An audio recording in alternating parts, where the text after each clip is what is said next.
आपकी rank 13th आई थी IIT में और आपने आर्मी के लिए छोड़ दिया सब कुछ। क्या है ऐसा आर्मी में? क्या नहीं है मैडम आर्मी में? Any other place, any other college, any education may give you a job. The army will give you a life.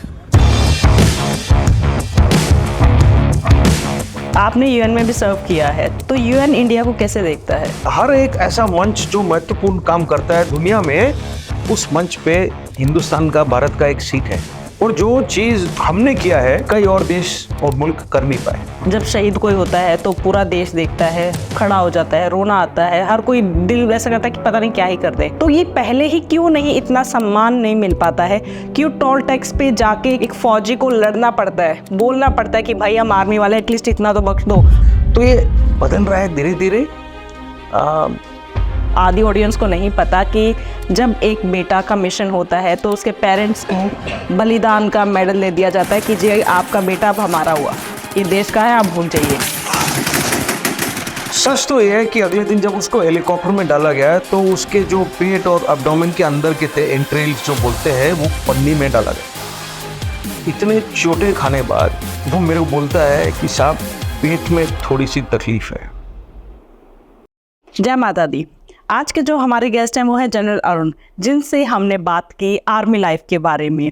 उनकी 30th रैंक आईटी में आने के बाद भी उन्होंने आर्मी ज्वाइन की। क्या है ऐसा आर्मी में, उनके ही मुंह से सुनते हैं, उनसे ही जानते हैं। तो स्टार्ट करते हैं the Mamata podcast. Stay tuned. जय हिंद।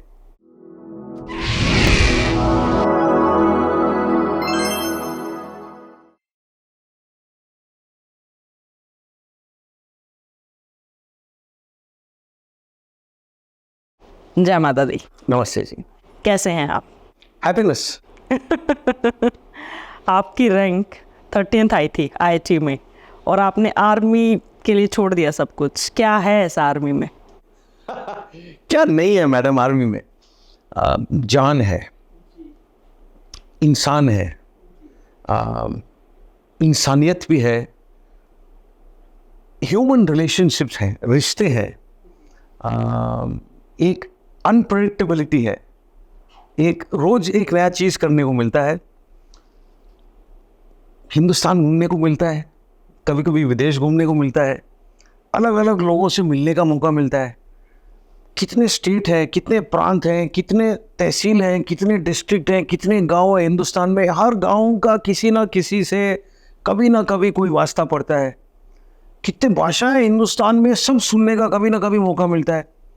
कितने प्रकार के खाने हैं, वो सब कभी ना कभी थोड़ा चखने को मिलता है।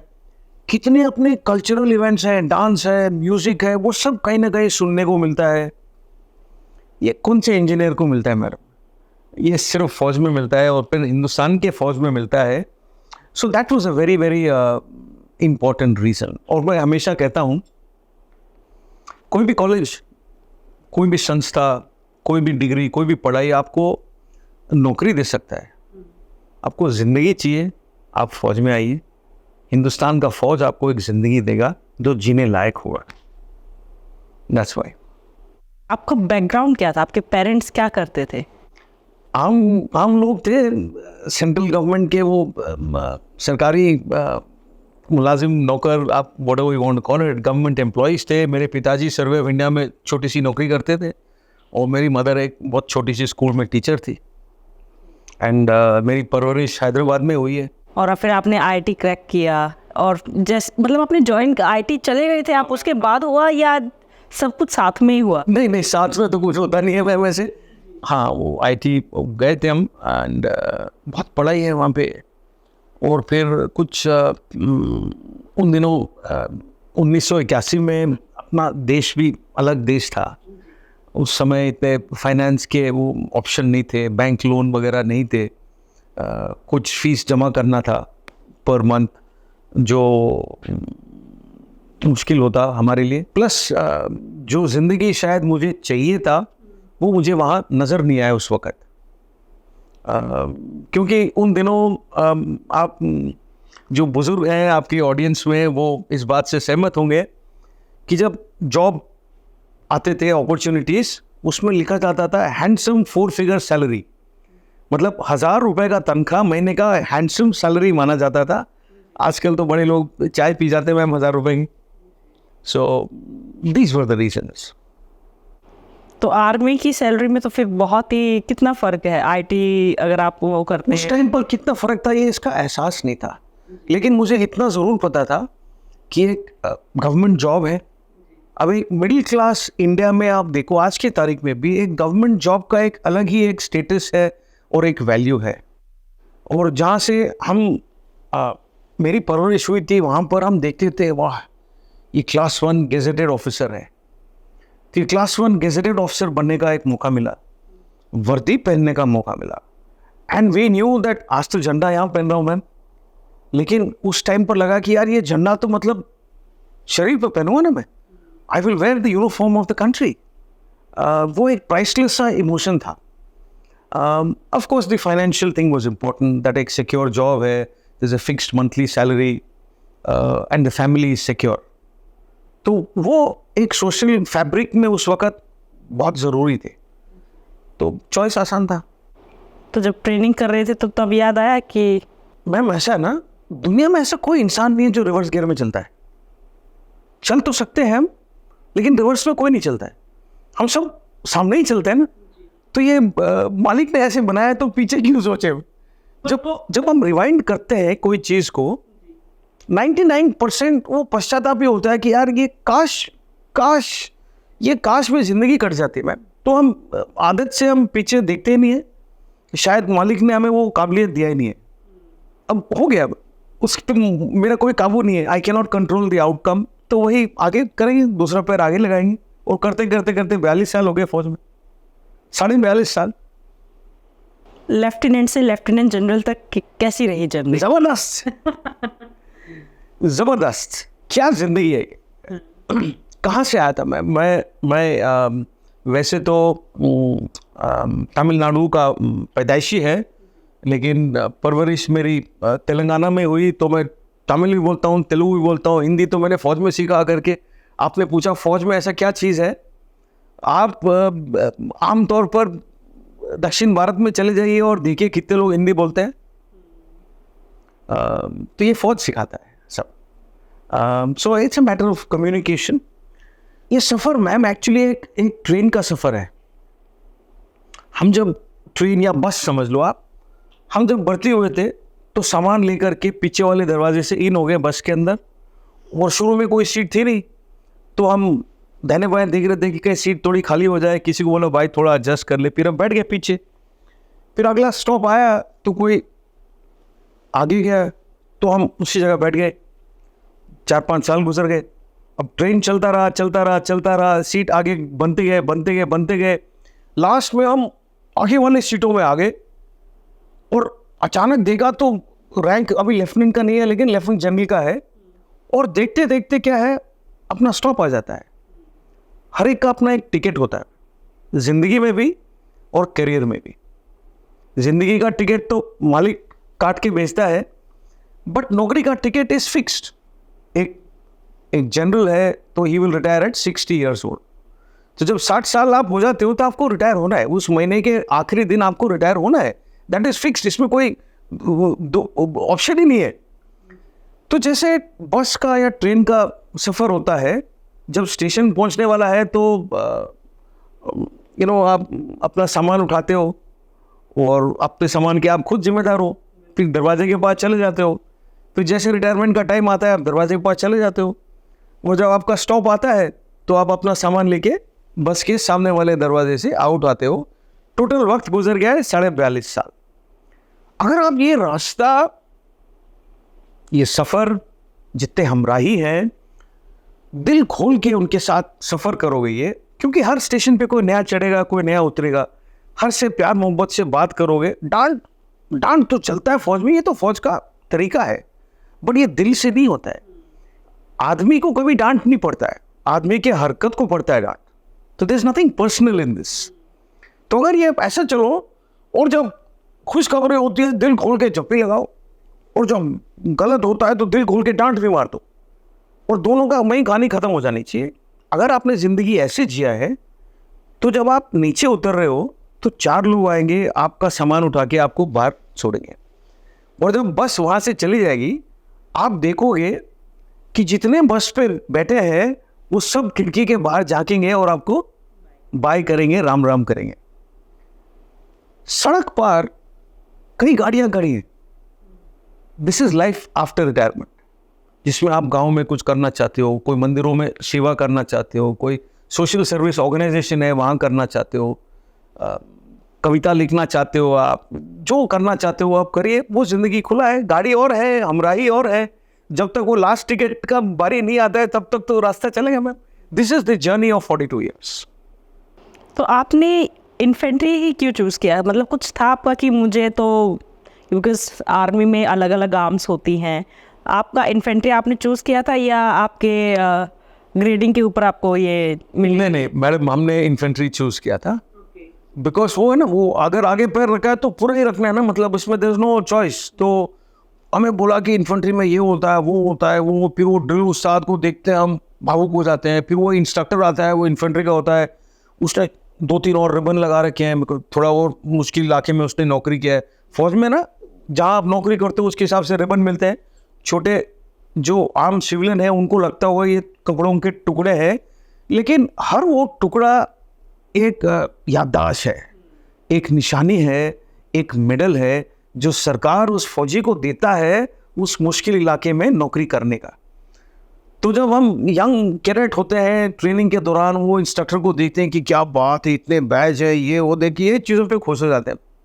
और फिर सच तो ये भी है कि मैं बिल्कुल सिविलियन परिवार से आया था जिसमें फौजी कोई नहीं था। तो हमने वही किया जो दिल खोल के मन करा, तो इन्फेंट्री में गए। और अभी मेरे को अगर कोई घड़ी घुमा दे वापस तो मैं वही करूँगा। तो मैं कई बार बोल चुका हूँ, अगर 5000 और जन्म भी मिले तब भी मैं IT छोड़ के फौज में आऊँगा और दोबारा इन्फेंट्री में जाऊँगा और दोबारा मेरा जो रेजिमेंट है ग्रेनेडियर्स रेजिमेंट उसी में जाऊँगा। तो जब आप फर्स्ट टाइम कमीशन होके जब गए तो कैसी थी वो जर्नी? बिकॉज ऑब्वियसली आप पूरी मतलब फुल एनर्जी के साथ आपने ज्वाइन किया, दिल खोल कर ज़िंदगी जीना चाहते थे, तो एज अ लेफ्टिनेंट जब आप गए तो एक फौज और एक सिविल लाइफ में मैम एक ज़िंदगी है। आप भी एक फौजी फैमिली के हो तो, और आप एक क्रिएटिव पर्सन हो, तो क्रिएटिव पर्सन नॉर्मली वो टाइमिंग के इतने वो पाबंद नहीं होते, शेड्यूल के पाबंद नहीं होते। आज वो आइडिया नहीं बनाया तो कल ही सही। लेकिन वो फौजी है वो तो बिल्कुल कड़क, मतलब 0600 बजे, मतलब 0600 बजे। तो हम सिविल परिवार से आए हैं, कोई फौजी नहीं है, तो थोड़ा वक्त लगा मुझे वो डिसिप्लिन, हाँ, वो ढांचे में वो ढलने के लिए। ये प्रोसेस थोड़ा कठिन भी था। बहुत कठिन है, ये बहुत कठिन है। मैंने शादी करके मैं जब गई तो ऑफिशियल पार्टी जो होती है, फॉर्मल पार्टी जो होती है, उसमें मुझे 5 मिनट पहले बताया कि ऐसे ऐसे पार्टी है, मैस में जाना है एंड रेडी हो जाओ। तो मैंने टाइम देखा, सिर्फ 5 मिनट। मैंने कहा 5 मिनट में साड़ी कोई कैसे पहन सकता है?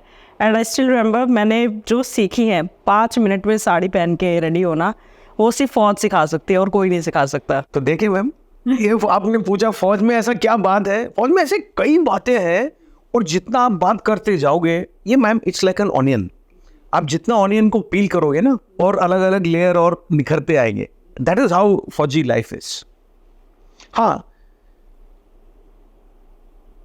फौजी लाइफ और एक IIT के इंजीनियर के लाइफ में हो सकता है फाइनेंशियल बेनिफिट में थोड़ा फर्क हो, लेकिन कप चाय तो 10 रुपए का ही मिलता है सड़क पे, और सबसे टेस्टी खाना तो सड़क पे ही मिलता है। छोटा सा घर तो सभी बना ही लेते हैं। अब वो जो नेक्स्ट क्वालिटी का जो घड़ी हो या गाड़ी हो या घर हो, वो तो कभी हासिल होएगा नहीं। जो दुनिया का शायद सबसे अमीर आदमी है, उसके चाहतों का लिस्ट में भी कई चीज़ें होंगी जो उसने पूरा नहीं किया होगा। जो कंटेंट या जो हैप्पीनेस है, जो खुशी है, वो इस पर निर्भर नहीं है कि आपके पास है क्या, सिर्फ इस पर निर्भर है कि आप सोचते क्या हो।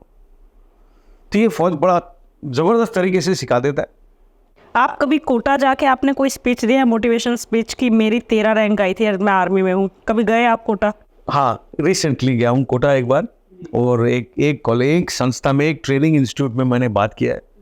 देखो मैम, हम अपना देश एक परिस्थिति से गुजर रहा है जहाँ पर हमने मतलब देश ने जहाँ से हम आए हैं वहाँ से तो बहुत रास्ता हमने तय किया है, लेकिन जहाँ तक हमने जाना है वहाँ के लिए तो और बहुत रास्ता बाकी है। और आबादी हर ये अचीवमेंट का एक एंकर है, एक ब्रेक है, एक दबाव डाल देता है, रोक देता है। तो जो भी हम करें वो कम लगेगा। तो हमें एक बार तो कमर कस के सांसें लेके एक बार इतना जंप मारना पड़ेगा, उसको पार करके उसका भी वक्त आएगा और शीघ्र आएगा। जैसे हम बात कर रहे हैं वैसे आ ही रहा है। आज की तारीख पर जो अपना सरकार ने न्यू एजुकेशन पॉलिसी निकाला है, प्राइसलेस पॉलिसी, आपको किसी विदेशी यूनिवर्सिटी में भागने की ज़रूरत नहीं है। आपको हिंदुस्तान में किसी भी यूनिवर्सिटी से आप वो लेक्चर लेके, वो सब्जेक्ट लेके आप वो क्रेडिट ले सकते हो। आप सोनीपत में बैठ के चेन्नई के कॉलेज से आप एक कोर्स कर सकते हो। चेन्नई में बैठ के आप जम्मू के एक यूनिवर्सिटी से जो वहाँ का स्पेशलिटी है वहाँ पे कोर्स ले सकते हो। तो धीरे धीरे ये भी थोड़ा कम हो जाएगा। दुख तब होता है जब यंग लोग, जवान लोग हैं, 16, 17, 18, 19 के, खुदकुशी करते हैं दबाव की वजह से। और सच तो यह है कि ज़िंदगी तो सभी काटते हैं। ऐसा कोई किसी IIT या नीट मेडिकल सीट के पीछे भागने कोई ज़रूरत है नहीं। हाँ, एक बार किया बस। तो जब आपने एज ए लेफ्टिनेंट आप बन गए तो जो पहली सैलरी जो आई थी वो कितनी थी? एक लेफ्टिनेंट की सैलरी कितनी होती है? अच्छा, कितनी होती है ये मुझे नहीं पता, लेकिन आपकी कितनी थी? हाँ, 1985 में हम कमीशन हुए थे, मतलब 1982 में हम NDA में चले गए और 3 साल NDA और 1 साल इंडियन मिलिट्री एकेडमी देहरादून में हमने ट्रेनिंग हासिल की और फिर ऑफिसर बन गए। क्या ज़बरदस्त तनख्वाह थी, 750 रुपये बेसिक, 750 रुपये बेसिक से जो हमने ज़िंदगी गुजारा है, जो खुशियाँ हमने प्राप्त किया वो 750 रुपये में, उस माहौल में, उस समय में, वो आज की तारीख पर लोग, ये तो स्टूडियो गुड़गांव में है, यहाँ पर कितने लोग कितना कमाते हैं मुझे इसका कोई एहसास ही नहीं है। लेकिन मुझे इतना ज़रूर पता है कि जो खुशी हम लेते थे वो 750 से, वो शायद यहाँ लोग लेने में बहुत तड़पते हैं। तो पैसा नंबर से ना गिना जाए, उस पैसे से क्या होता है और आप कैसे जीते हो वो गिना जाए। तो ये हाँ, कभी कभी थोड़ा खराब शायद आपको लगे कि आपका भाई जो है वो कहीं और दूसरे नौकरी में, या सिस्टर जो है कोई दूसरी नौकरी में चला गया, उनके पास जेब में डाल के हाथ खर्च करने में बहुत होगा पैसा, आपके पास शायद कम होगा। कोई बात नहीं, कोई बात नहीं। जो आपके पास दौलत है, एक्सपीरियंस का, जो वैल्यूज़ का है, जो कल्चर का है, जो हिंदुस्तान के बारे में जानकारी का है, उसका क्या मोल है? और उसको आप पे स्लिप के किस खाने में जोड़ेंगे आप? और जो इंसानियत का रिश्ता है, ये एक ही संस्था है जहाँ एक पुराने फौजी जो 25 साल पहले वो पेंशन चला गया, अभी कोई हिसार में होगा, कोई झज्जर में होगा, कोई अलवर में होगा, कोई जयपुर में होगा। मैं चेन्नई में हूँ, फ़ोन करते बोलता, राम राम साहब कैसे हो आप? ये आपको कौन से इंजीनियरिंग कंपनी में मिलेगा मैम, या IT कंपनी में मिलेगा? So this human equation is priceless. कोई बड़े घर में रहता है, कोई छोटे घर में रहता है, बस ओके, रहते तो घर में ही है, खाना तो वही खाते हैं। सो जब आप पहले ऐसे कोई, मतलब जब आप आ गए थे ऑब्वियसली इन्फेंट्री में, तो जब पहला कुछ ऐसा आपने देखा कि कोई वॉर या कुछ ऐसा, जब आपको लगा कि अब मैं फौजी, मतलब वैसे उस जंग पे उतर गया हूँ, या उस जो अब हर फौजी का सपना होता है कि देखना है, ये करना है।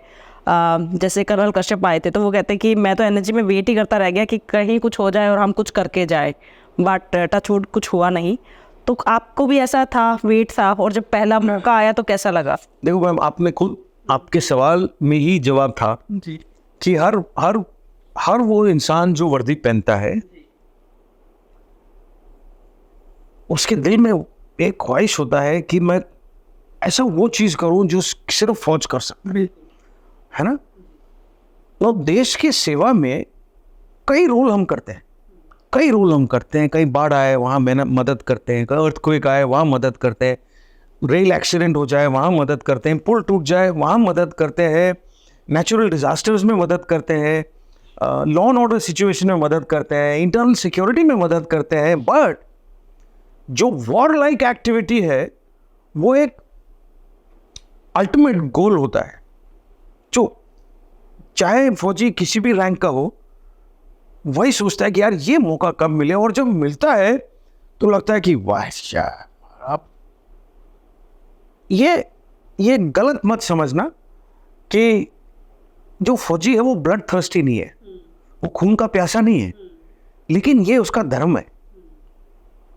तो to save the country, you save the country in multiple ways. जो टीचर है जो गांव में अपने पढ़ाते हैं वो देश बनाते हैं, हम भी देश बनाते हैं, जो डॉक्टर है वो भी देश बनाता है, जो इंजीनियर है वो भी देश बनाता है। बट फौजी के लिए जो फिजिकल जा करके defending the honour and territorial integrity of the country. अब फिर आप पूछोगे आईआईटी क्यों छोड़ के आए? इसीलिए छोड़ के आए। और जब आता है ये मौका तब लगता है कि हाँ, इतने सालों का जो तपस्या है वो सफल हुआ है, and I am very happy too.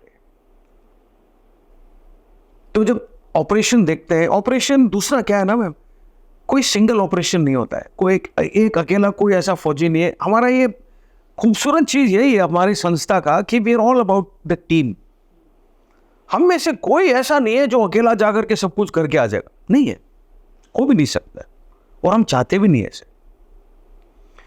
तो सब जो टोली है वो मिलके करते हैं काम, हर एक आदमी का कोई ना कोई जिम्मेदारी होता है, तो it's always a team effort, और उसका मजा कुछ और है, because everybody contributes in some manner और the other, and that's priceless.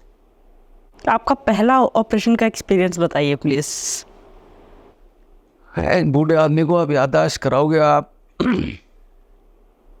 पहला ऑपरेशन में हम लोग नॉर्थ ईस्ट में थे, और काफ़ी दिन से हम, कोई बता रहा था हमें कि ये फलाना गांव में फलाना लड़का है, he wants to surrender early years. तो हम वो गांव में गए, बोला नहीं दूसरे गांव में है, बोला नहीं उस गांव में है, ये गांव में है। तो हमें 3 दिन ऐसे घुमाते रहे, 3 दिन पैदल पैदल पैदल घूम घूम के हम लोग काफ़ी थक गए थे। फाइनली वो हमें मिला और उसने बोला कि ये गांव में जो मिलिटेंट्स हैं उनका एक मीटिंग होने वाला है। और उस टाइम पर इतना एडवांस टेक्नोलॉजी नहीं था कि रेडियो सेट थे, मोबाइल फ़ोन थे, पेजर थे कि दूर तक हम संपर्क कर सकें और बोल सकें कि ये होने वाला है। तो हम, छोटी टोली थी तो हम साथ गए उनके, और हमें ये नहीं पता था कहाँ ले जा रहे वो। रात हो गया था, विंटर का मौसम था, तो ओस काफ़ी पड़ती थी और धुंध काफ़ी होता था, कोहरा बहुत होता था।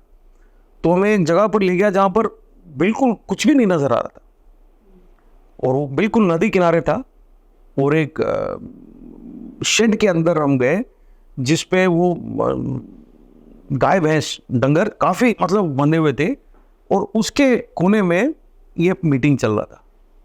और बिफोर वी न्यू एनीथिंग हमारे एक जवान को गोली लगाए, और वो फर्स्ट टाइम मुझे भी थोड़ा सा लगा था। ऐसे हो जाता है, दैट्स ऑल। अभी आपके आंखें ऐसे हुई ना, बस ऑपरेशन ऐसे ही होता है, इतना ही वक्फा होता है ऑपरेशन, दैट्स ऑल। यहां तक अपने काबू में है, लेकिन जब पहला गोली चलता है उसके बाद आपके काबू में नहीं है। तो कौन काबू कर पाता है हालात को, वो विक्टोरियस या जीत हासिल करता है। और यहां पर लीडरशिप आता है। तो लीडरशिप बड़ा जरूरी है। अभी आप पूछोगे सर लीडर कौन है, हाँ, या लीडरशिप क्या है? जी, लीडरशिप जवाबदारी है, लीडरशिप जिम्मेदारी लेने का वो जो ख्वाहिश है, जिम्मेदारी लेने का जो चाहत है। आप ज़बरदस्त खिलाड़ी होंगे, आप शायद लीडर बनने का वो चाहत है, जो आग है, जो भूख है, वो शायद आप में ना हो। आप टीम में एक ज़बरदस्त खिलाड़ी ज़रूर होंगे, लेकिन एक सक्सेसफुल लीडर नहीं बन पाएंगे। तो लीडर में वो चाहत थी। और फौज में, बल्कि ये मेरा सोच है, और हर जगह मैं ये कहता हूँ, स्कूल के बच्चों को भी कहता हूँ, और जो बच्चे आप देख रहे हो, आप सब लीडर हो। हम सब किसी ना किसी तरीके से अपने अपने स्फीयर में लीडर है। लीडर क्या है? लीडर वो है जो दूसरों पर, जो चारों तरफ है, उन पर असर कर सकता है। क्यों लीडर है? भलाई के लिए, संगत के तरक्की के लिए वो लीडर है। स्कूल के बच्चे जो बोलते हैं अच्छा मैं कंपटीशन कराऊंगा या कराऊंगी डांस का या क्विज का, या कल साइंस के प्रोजेक्ट में मैं जवाब दूंगी, वो लीडर है इन दैट कॉन्टेक्स्ट। जो स्कूल में बोलते हैं अच्छा मैं स्कूल कैप्टन मेरे को बनना है, वो लीडर है। जो बोलते हैं नहीं नहीं अपने कॉलोनी में या बस्ती में वो कचरा खुले में डल रहा है, हम लोग एक छोटा मोर्चा करेंगे, छोटे बच्चे मोर्चा करेंगे, मोर्चा क्या करेंगे छोटे बच्चे, बट अपना ग्लव वव लगा के वो साफ करेंगे, वो लीडर है। क्योंकि वो समाज को सिखा रहे हैं कि भाई ये मत करो, वो लीडर है। जो अपने पिताजी या मदर को बोलेंगे, जैसे आपकी बेटी है 3 साल की, यकीन मानो आप 1.5 साल के अंदर या 2 साल के अंदर वो आपको कभी ना कभी टोकेगी वो कि मम्मा ये मत करो। अब आप करेंगे not because you want to do it, but वो हो जाता है, हम ऐसे ही है। और वो बच्ची बोलेगी क्योंकि ये भविष्य उनका है। तो जो समझता है कि ये भविष्य मेरा है, वो मैंने करना है, वो लीडर है। फौज में तो हम सारे लीडर हैं, बिकॉज हर एक को हुक्म के बगैर काम करना होता है और मंजिल हासिल करना होता है। यहां पर लीडरशिप आता है कम्युनिकेशन। अगर आप लीडर हो, जो आपने मंजिल देखा है, जो आपने लक्ष्य अपने दिमाग में देखा है, जो अपने कॉन्फ्रेंस रूम में देखा है, वो आपको प्रकट करना चाहिए दूसरों को ना। इफ यू कांट कम्युनिकेट, किसी और को आप स्पष्ट भाषा में ये नहीं बोल सकते हो कि हम लोग 10 जन हैं और ये तरतीब होगा, ये काम 1 2 3 4 5 6 करेंगे।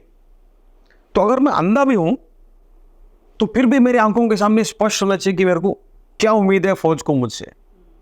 और अगर कोई अपॉर्चुनिटी इत्तेफाक से 7 नंबर का दरवाजा खुल जाए, हम लोग हैं पहले कदम पर, लेकिन 7 नंबर का दरवाजा अचानक खुल गया है, तो मुझे मालूम होना चाहिए कि मैं 8वें पे कहां जाऊं। नहीं तो मैं इंतजार करता रहूंगा 7वां खुला है, I will not be able to exploit that opportunity. तो ये लीडरशिप एंड कम्युनिकेशन का रिश्ता बहुत जरूरी है। जो अभी अग्निवीर आ रहे हैं, क्या उनमें, क्योंकि ये लीडरशिप क्वालिटी जो है ये क्या बाय बर्थ होती है या फौज में आके थोड़ा सा इसको टाइम लगता है? तो जो बाय बर्थ नहीं होता मैम, ओके, हम सब लीडर बन सकते हैं। तो जो ये अग्निवीर आ रहे हैं, जैसे मेरा क्वेश्चन था, उनको भी कितना टाइम लगता होगा? बिकॉज उनके पास तो 4 इयर्स होते हैं, उसके बाद मैम देखो, कोई भी संस्था में सीखना, वो संस्था की जो रिवाज है, जो सिखलाई है, जो तरतीब है, वो जो ड्रिल है, जो प्रोसीजर है, वो सब चीज़ सीखने में टाइम तो लगता ही है। लेकिन अग्निवीर को पता है कि उसके पास 4 साल है। तो मेरा ये सोच है कि अग्निवीर बाकियों से जल्दी सीखता है तरतीब, क्योंकि उसने सीखना है। एंड आज की तारीख पर जो जनरेशन है, अग्निवीर की नहीं बात करूं मैं, जो जनरेशन है हमसे काफ़ी पढ़े लिखे हैं, हमसे काफ़ी जानकार हैं।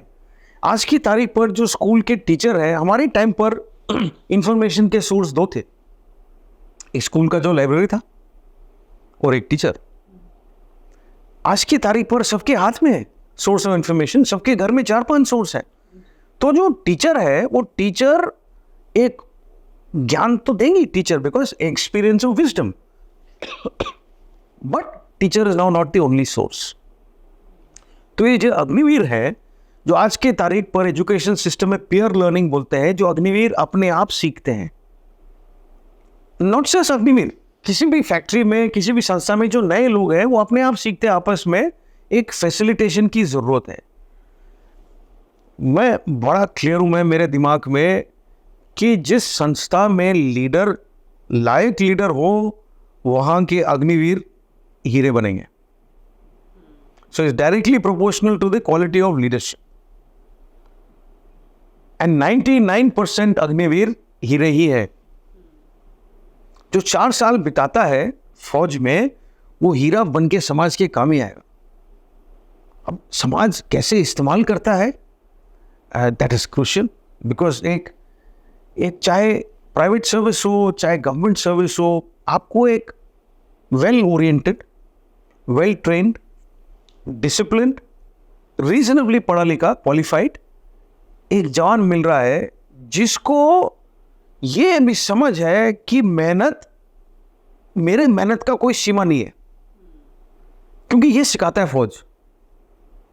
जो बच्चा स्कूल में हो या 11वीं क्लास में हो, वो बोलता मामा मैं थक गया हूँ या मैं थक गई हूँ या पैर दर्द कर रहे हैं, फौज में ऑप्शन नहीं है। तो पैर के दर्द को वो जज़ब करेगा, दबाएगा और मंजिल हासिल करेगा। तो ये जो पोटेंशियल टू वर्क है, ये अगर सोसाइटी या समाज हार्नेस कर लेता है तो आप देखिए विकसित भारत तो आपको 2047 तक इंतजार करने का जरूरत नहीं, उससे पहले बनेगा। कई हमारे प्रेडिक्शन है, एक वो 5 ट्रिलियन इकोनॉमी का प्रेडिक्शन है, एक 10 ट्रिलियन इकोनॉमी का है, एक 20 का है। एक्चुअली एक फोरकास्ट है, बट ये फोरकास्ट है तो गलत भी हो सकता है थोड़ा। 2070 में हिंदुस्तान का जीडीपी 56 ट्रिलियन डॉलर्स होने का, उस वक्त India will be the second richest country in the world. ये प्रोजेक्शन है और इसको मुमकिन है, लेकिन इसको हकीकत में बदलना है तो हमको ये सब करना पड़ेगा। तो अगर समाज में ऐसे कई नए लोग आ जाएं जो ये बोले यार ये जो मेहनत का मेरा सीमा है ये गलत लगाया, 2 लेवल और ऊपर करिए, मैं हासिल करके दिखाऊंगा या दिखाऊंगी। ये दिखाऊंगी पर एक बात याद है,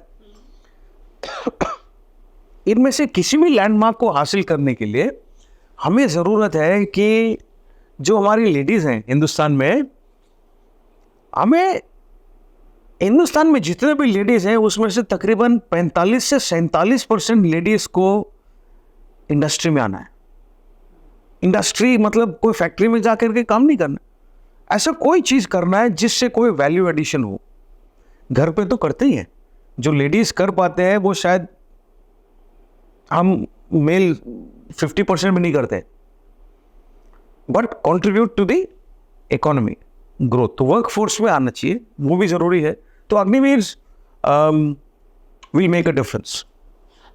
जैसे आपने बताया कि लेडीज़ को आगे आना चाहिए, ऑब्वियसली प्राइवेट सेक्टर्स में सब कर रहे हैं आजकल, कोई भी कैसे भी यूट्यूब के ज़रिए भी बहुत लोग आगे आ रहे हैं, कैमरे में आना बहुत बड़ी बात है।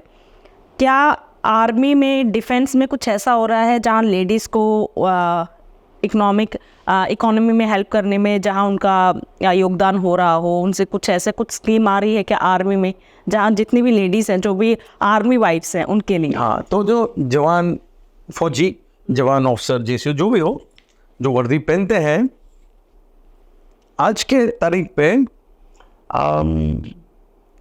पुराने ज़माने से काफ़ी फ़र्क है। एक तो सबसे पहला फ़र्क है एस्पिरेशन का। पुराने ज़माने में जैसे अपने मदर फादर थे, दादा दादी, नाना नानी थे, वो जो था उससे संतुष्ट थे कि मतलब साल में दिवाली पे एक वो पैंट शर्ट खरीद ली या साड़ी खरीद ली, फिर वो होली पे एक और खरीद ली, तो रक्षाबंधन पे वाइन दे दिया, तो मतलब उससे हो जाता था काम।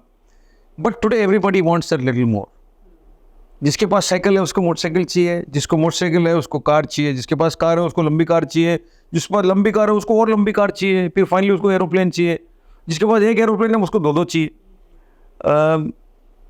सो ये एस्पिरेशन ने किया क्या है, it has change the economic outlook.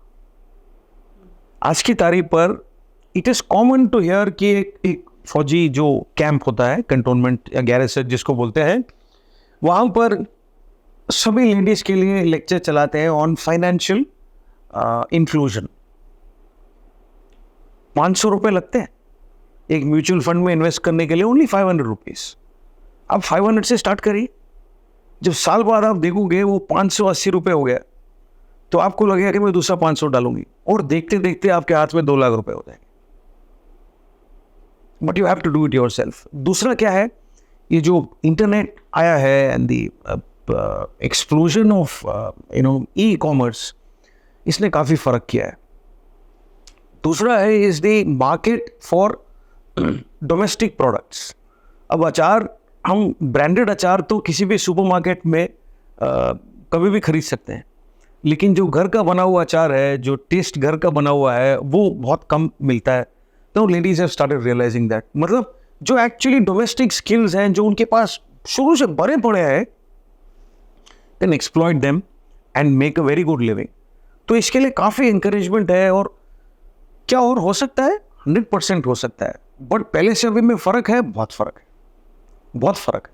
And मैं देखता हूँ, मुझे अच्छा लगता है, पढ़े लिखे हैं, कितने जवानों के वाइफ्स अभी टीचर्स हैं आर्मी स्कूल में, छोटे प्राइमरी स्कूल में, कोई स्पेशल एजुकेटर है, कोई बेकिंग क्लास करती है, कोई जाकर के फैक्ट्री में काम करना चाहती है, somebody wants to go and work in a masala grinding वाला फैक्ट्री में।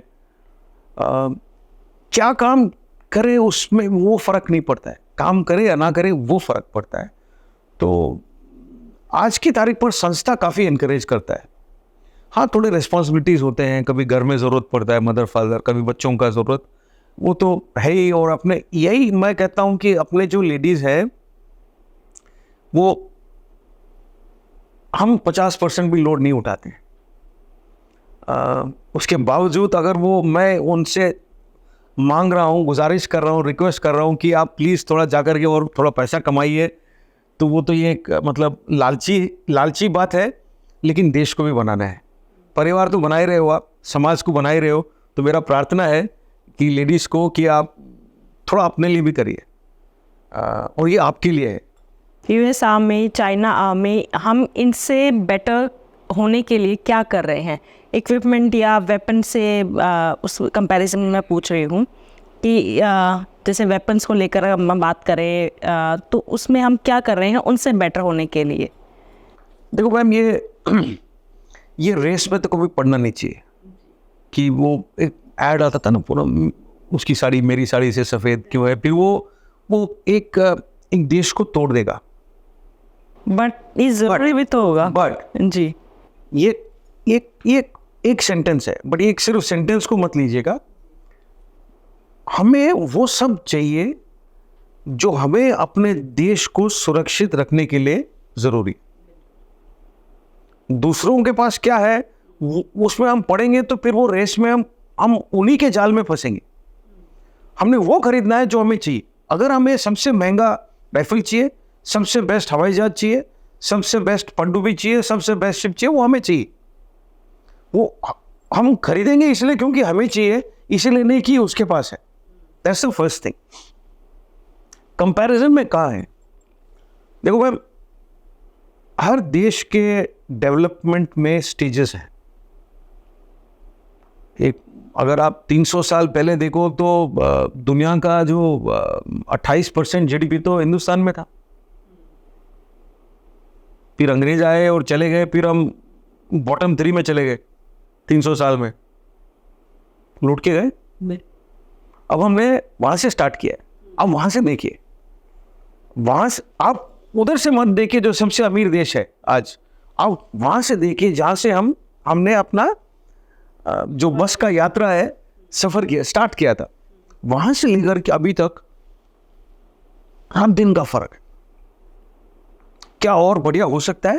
हो सकता है और हो रहा है। पहले हर एक चीज़ हम खरीदते थे किसी और देश से, अभी तकरीबन 60%, और मैं हो सकता है मैं गलत हूँ क्योंकि मैं अभी करंट हूँ नहीं इसमें, तकरीबन 60% जो हम इक्विपमेंट यूज़ करते हैं हिंदुस्तान में बनता है। चाहत यह है कि हम 100% इंडियन ही इक्विपमेंट यूज़ करें, बट ऐसा कोई भी देश नहीं है जो 100% अपना यूज़ करता है। मैं हमेशा जब अपने लेक्चर देता हूँ, मैं हमेशा सब साइंटिस्ट को यही बोलता हूँ कि मुझे प्रोडक्ट मत दीजिए, आप मेरे को आइटम मत बना के दो, ये कॉफ़ी का मग या ये माइक बना के मत दीजिए, आप ये नया वाला माइक बनाने का टेक्नोलॉजी दीजिए, आप रिसर्च करिए, आज खाली मुझे टेक्नोलॉजी दीजिए। कल को वो टेक्नोलॉजी इस्तेमाल करके कोई और किसी भी देश में जब ये माइक बनाएगा, कुछ रुपए हिंदुस्तान में आएंगे, आईपी राइट्स अपने होंगे, वो प्रॉपर्टी अपना होगा, इंटेलेक्चुअल प्रॉपर्टी अपना होगा, तो उस पर करिए रिसर्च। हमारे 70-75 साल के यात्रा में पहला कोशिश था कि हम एक भूखे देश थे, एट इंडिपेंडेंस। तो हमें सबको ये तो यकीन करना था कि सबको खाना मिले, लाइफ एक्सपेक्टेंसी थोड़ा बढ़ाए, थोड़ा हेल्थ पे करिए, थोड़ा एजुकेशन भी चाहिए था। अभी आप बोलोगे थोड़ा डिफेंस भी चाहिए, थोड़ा ट्रेंड भी चाहिए, थोड़ा वो भी चाहिए, थोड़ा ग्लैमर भी चाहिए, थोड़ा ये भी चाहिए। हर एक को हर एक चीज़ चाहिए होता है, तो हर एक को हर एक चीज़ तो नहीं मिल सकता है, क्योंकि साइज तो उतना ही है, जो ये थाली है उतना ही बड़ा है। अब धीरे धीरे जैसे और तरक्की होगी, थाली का साइज बढ़ता जाएगा। तो जो एक मुट्ठी मिलता था किसी संस्था को या इंडस्ट्री को, अभी 2 मुट्ठी मिलने लगेंगे। जब 2 मुट्ठी मिलने लगेंगे तो जो सामान आप खरीद रहे थे, या तो और क्वांटिटी खरीद सकते हो, या तो बेटर क्वालिटी आप खरीद सकते हो। दूसरा क्या है, जब मुट्ठी एक एक्स्ट्रा हो जाएगा, वो मुट्ठी आप किसी को बेच सकते हो, और जो पैसा आता है उसको आप कहीं और इन्वेस्ट कर सकते हो। देश अमीर ऐसे बनता है। तो are we happy with the equipment we have? जबरदस्त। Can it get better? Of course. सबसे बेस्ट वेपन क्या है हमारे पास? अगर मैं कहीं है, Right. डिपेंड्स। अगर आप किसी स्पेशल फोर्सेस के ऑफिसर से पूछेंगे, जो घर में एंट्री करके इस्तेमाल करता है, वो कुछ और बोलेगा। अगर आप किसी पार्टिलरी वाले को बोलेंगे जो 40 किलोमीटर दूर गोला फेंकता है, वो कुछ और बताएंगे। अगर आप बोलते हो जंगल में इस्तेमाल करने के लिए, वो कुछ और बताएगा। There are specialised weapons for separate jobs. ऐसा कोई एक यूनिवर्सल हथियार शायद नहीं है जो हर एक परिस्थिति में बेस्ट वेपन कहलाया जाए। अपनी कैटेगरी में कई है, कोई हैंड गन है, पिस्टल है, कई किस्म के पिस्टल है। वो पिस्टल में आप कहाँ इस्तेमाल करना चाहते हो उसके ऊपर है। There are many kinds of weapons. What is my favourite weapon? बड़ा सिंपल है, मैं देसी आदमी हूँ। हम आम तौर पर आज के तारीख पर जो आम फौजी है, वो AK-47 का एक वेरिएंट इस्तेमाल करता है। ये एक हल्का वेपन है, लार्ज वॉल्यूम ऑफ फायर है, रगेड है। रगेड का मतलब है आप कीचड़ में डाल दो चलेगी, धूप में डाल दो चलेगी, बारिश में गीला हुआ है चलेगा हथियार। ये गुड हथियार है। मतलब मेरे जैसे जवान भी इसको खराब करना बहुत मुश्किल है उसके लिए। तो ये हमारे जितने रिक्वायरमेंट है ये पूरा करता है।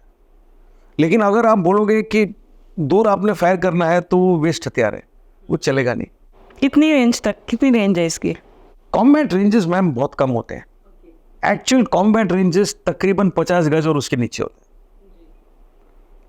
क्योंकि शिस्त लेकर के फायर करना आपको शायद इतना मौका नहीं मिलेगा, और अगर मौका मिलेगा उतना दूर शायद आप देख नहीं पाओगे।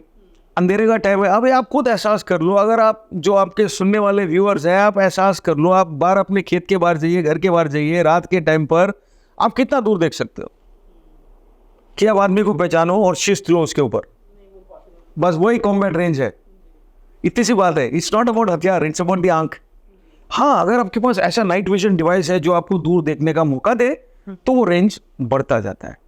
अब दूर फायर करके स्नाइपर राइफल है, उनका रेंज और है, वो 1 किलोमीटर तक फायर करता है, 1 किलोमीटर से ज़्यादा भी फायर करता है। कई हथियार हैं जो 2 पर भी कारगर होते हैं, लेकिन वो दिखाने के लिए डेमोन्स्ट्रेशन है कि वो काबिलियत है हथियार में, कि एक्चुअली में आप यूज़ कर सकते हो।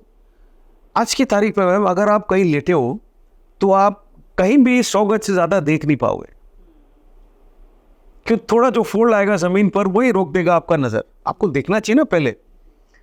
तो जो आर्टी वाला गनर है, जो आर्टिलरी जो बोलते हैं, वो बोलते हैं यार वो बड़े वाले गन है जो 40 किलोमीटर दूर वार करते हैं, वो है वही है। हमारे वजह से तो आप अभी जो ज़मीन पर चलता है इन्फेंट्री का सोल्जर, बोलते हैं यार गोली तो मैं खाता हूँ, तो मैं हूँ। अभी जो सिग्नल वाले हैं, जैसे आपके पति हैं, वो बोलेंगे कि नो बातचीत तो हम करवाते हैं, हम बिना कैसे? हाँ, हम आपको दूर दिखाते हैं, दूर का सुनाते हैं, और दूर का जो वो आपस में बात कर रहे हैं उनको बातचीत से रोकने का काबिलियत हम करते हैं। तो बोले हमारे बगैर तो आप है। अभी जो पीछे से सपोर्ट दे रहा हूँ, बोला बंदूक बारूद हम नहीं देंगे, तो आप इस्तेमाल क्या करोगे? हाथ से लड़ोगे, पंजा? वो टीम है। करेक्ट, यही मैं कह रहा था मैम। ये टीम है, वैसे ही हथियार भी हैं। एक फैमिली ऑफ वेपन्स होता है, और हर किस्म का हथियार होता है। जो आपको जिस ऑपरेशन में जो इस्तेमाल करना है वो यूज़ करके चलना है।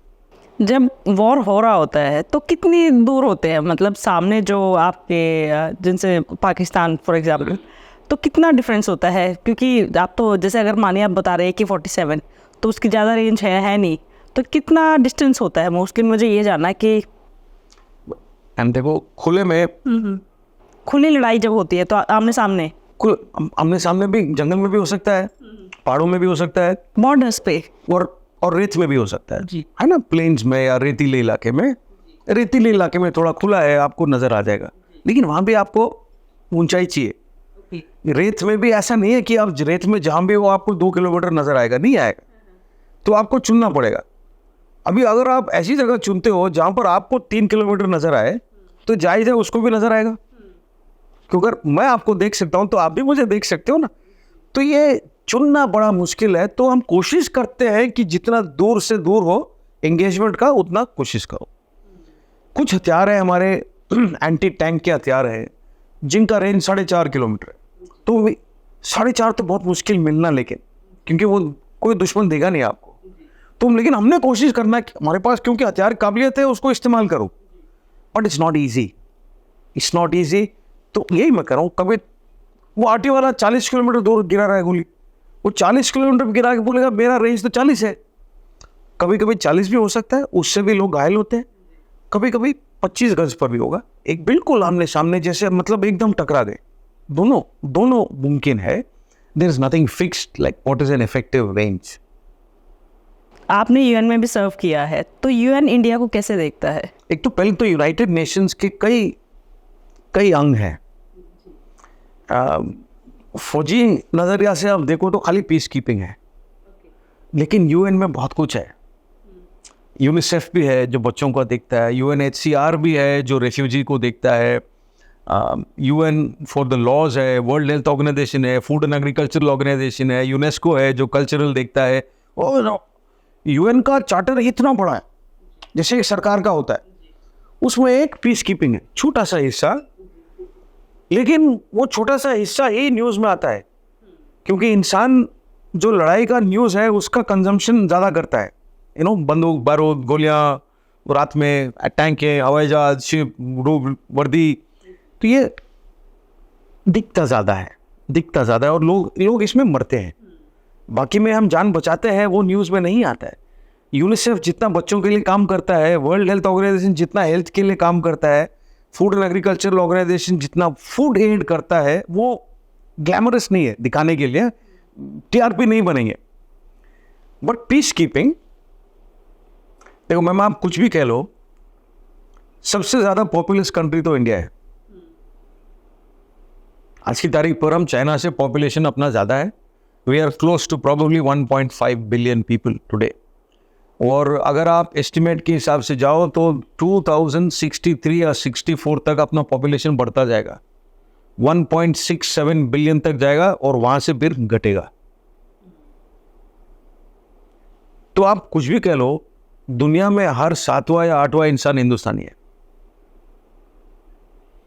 तो यूएन को रेलेवेंट रहने के लिए हिंदुस्तान का इन्वॉल्व होना और एक्टिवली हिस्सा लेना बड़ा ज़रूरी है। ये होएगा। यूएन एक संस्था है जो बना था 1945 में, वर्ल्ड वॉर 2 के बाद। ये एक वेस्टर्न वर्ल्ड का एक क्रिएशन है जिसमें उन्होंने स्ट्रक्चर बनाया कि सिक्योरिटी काउंसिल होगा जी, इसके 10 रोटेशनल मेंबर होंगे, 5 परमानेंट मेंबर होंगे जिनका पास वीटो होगा। कई सालों से बहस चल रहा है और मुझे यकीन है कि मेरे रहते रहते इसमें कॉन्फ़िगरेशन में चेंज आएगा। अब आप देखिए, जब हम देश जब पैदा हुआ था 47 में, तो हम किसी संस्था के मेंबर नहीं थे, हमें कोई नहीं बुलाता था टेबल पर कि आके बैठिए आप, क्योंकि हम मतलब एक कॉलोनी थे और हमारा आवाज़ कोई अंग्रेज बोलता था, हमारी तो खुद आवाज़ थी नहीं उस समय। धीरे धीरे अभी हर एक ऐसा मंच जो महत्वपूर्ण काम करता है दुनिया में, उस मंच पे हिंदुस्तान का, भारत का एक सीट है। लोग बुलाते हैं, अगर वो टेबल में सिर्फ 5 सीटें हैं तो एक छटा लगा के as a guest, as an observer हमें बुलाया जाता है। तो यूएन ऐसे दिखता है हिंदुस्तान को। जहां जहां पीस कीपिंग फोर्सेस ने हिस्सा लिया है, हर ऐसा पीस कीपिंग फोर्स जो यूएन के इतिहास में रहा है, उसमें इंडियन आर्मी या एयरफोर्स या नेवी का बहुत महत्वपूर्ण रोल रहा है। और जो चीज़ हमने किया है, कई और देश और मुल्क कर नहीं पाए। सबसे मुश्किल से मुश्किल काम होते हैं वहाँ पर, वो हमें दिया जाता था। और मैं खुद इस बात का गवाह हूँ। हम लोग सिएरा लियोन में थे, वेस्ट अफ्रीका में एक देश है, तो वहाँ पर फोर्स कमांडर साहब भी अपने थे हिंदुस्तानी, और एक बहुत बड़ा ऑपरेशन हुआ वहाँ के रेबल्स के खिलाफ। वो मिलिट्री तो नहीं, वो रेबल है, वो मतलब मिसगाइडेड पीपल रेबल्स हैं, सिविल वॉर चलता था। तो सबसे बड़ा ऑपरेशन वहाँ पर एक ऑपरेशन खुखरी था, जो 95% इंडियन आर्मी का रोल था उसके अंदर।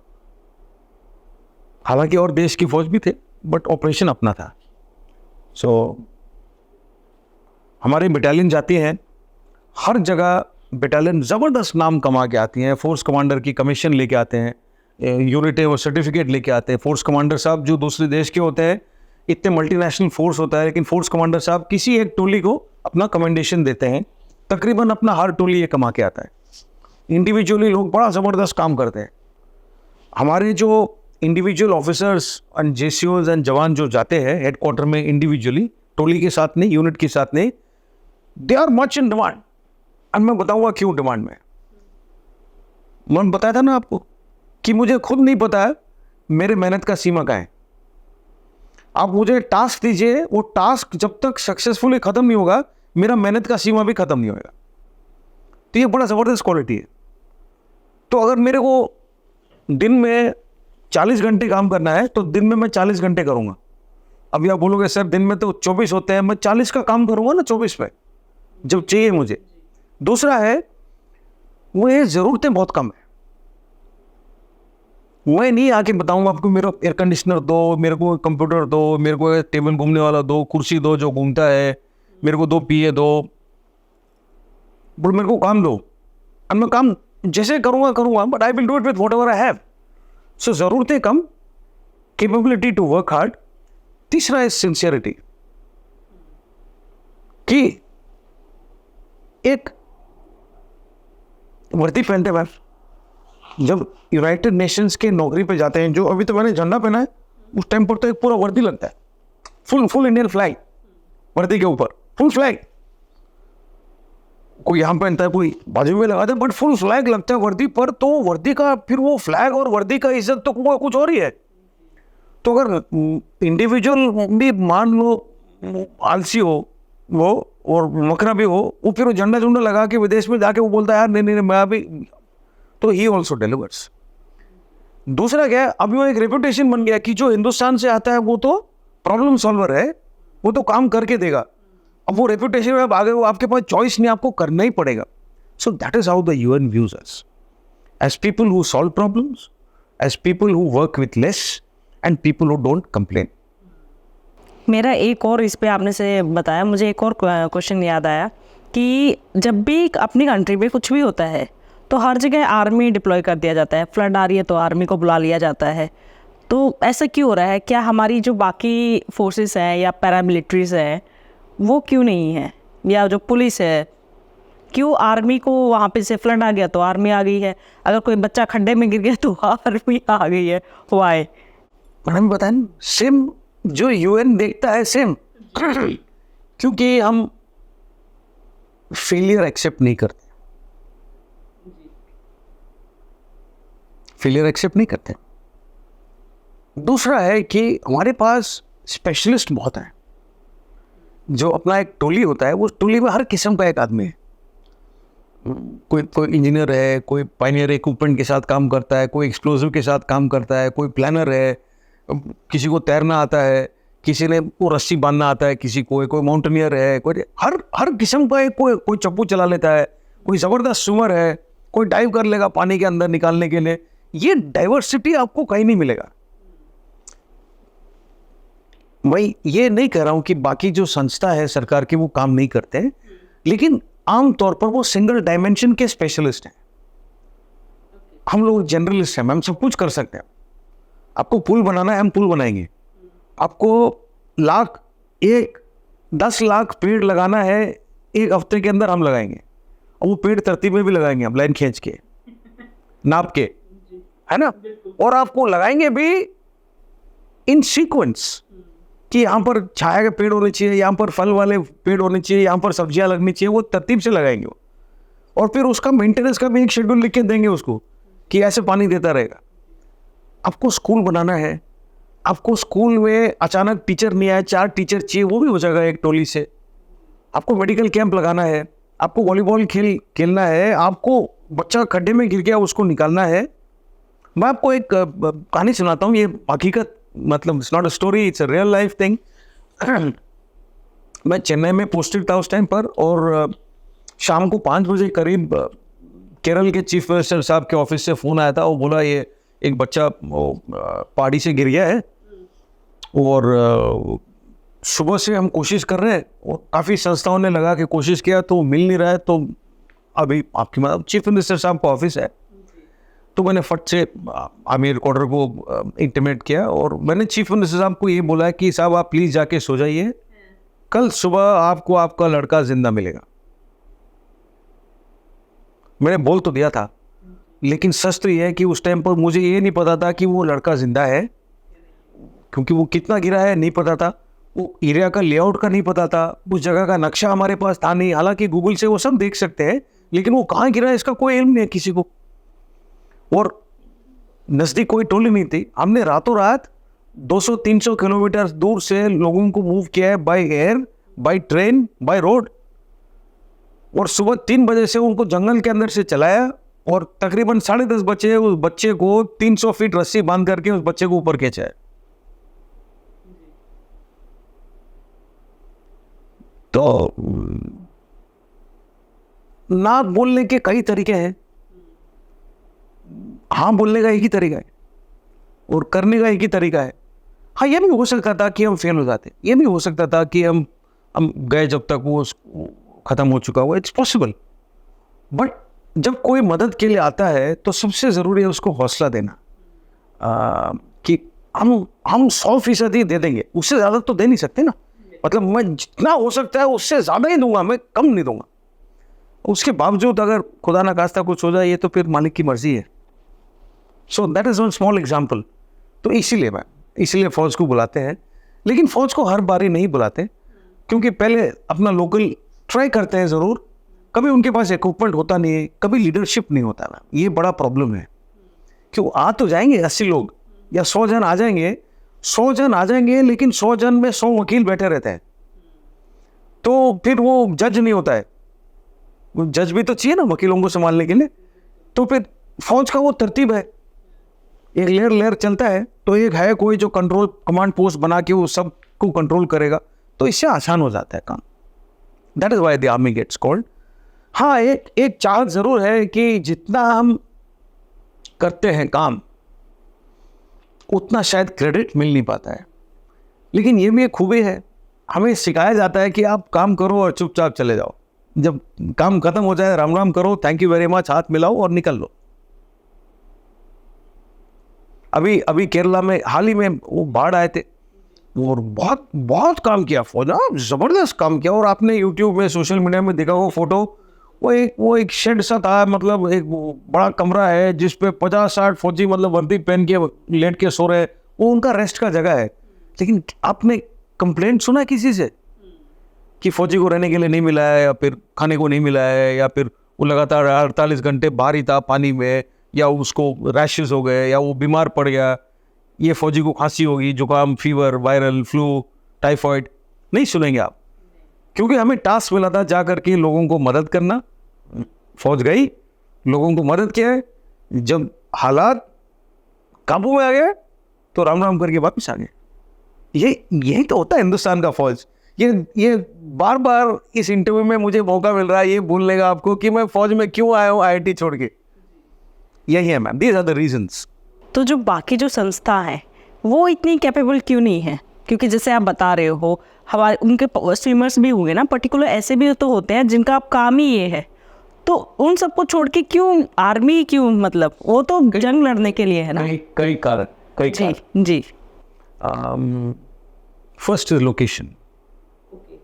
तो हो सकता है कि उस समय उस जगह पर उतने लोग मौजूद ना हो, फर्स्ट थिंग, अभी फौज का एक सेकेंडरी रोल भी है सिविल गवर्नमेंट को मदद करना, और इस रोल में सिविल जो गवर्नमेंट है, स्टेट गवर्नमेंट्स हैं, जो डिस्ट्रिक्ट कलेक्टर्स वगैरह हैं, तहसीलदार है, जो ब्लॉक डेवलपमेंट ऑफिसर है, उनके साथ काफ़ी बातचीत और कॉन्फ्रेंस होता है, एक प्लान बना जाता है। और आज की तारीख पर मैं आपको बताऊं कि काफ़ी स्टेट्स में एक्चुअली प्लान है, और आर्मी को इस्तेमाल करने के लिए, मान लो बाढ़ एग्जाम्पल फ्लड के लिए, तो फ्लड रिलीफ में क्या क्या आइटम होंगे, तो हमने एक्चुअली एक लिस्ट बनाया है और स्टेट गवर्नमेंट को दिया है, बोला सर ये हमारा लिस्ट है, आपको चाहिए आदमी, हमारे पास आदमी है, बट स्पेशलाइज्ड इक्विपमेंट हमारे पास नहीं है, तो अगर ये आप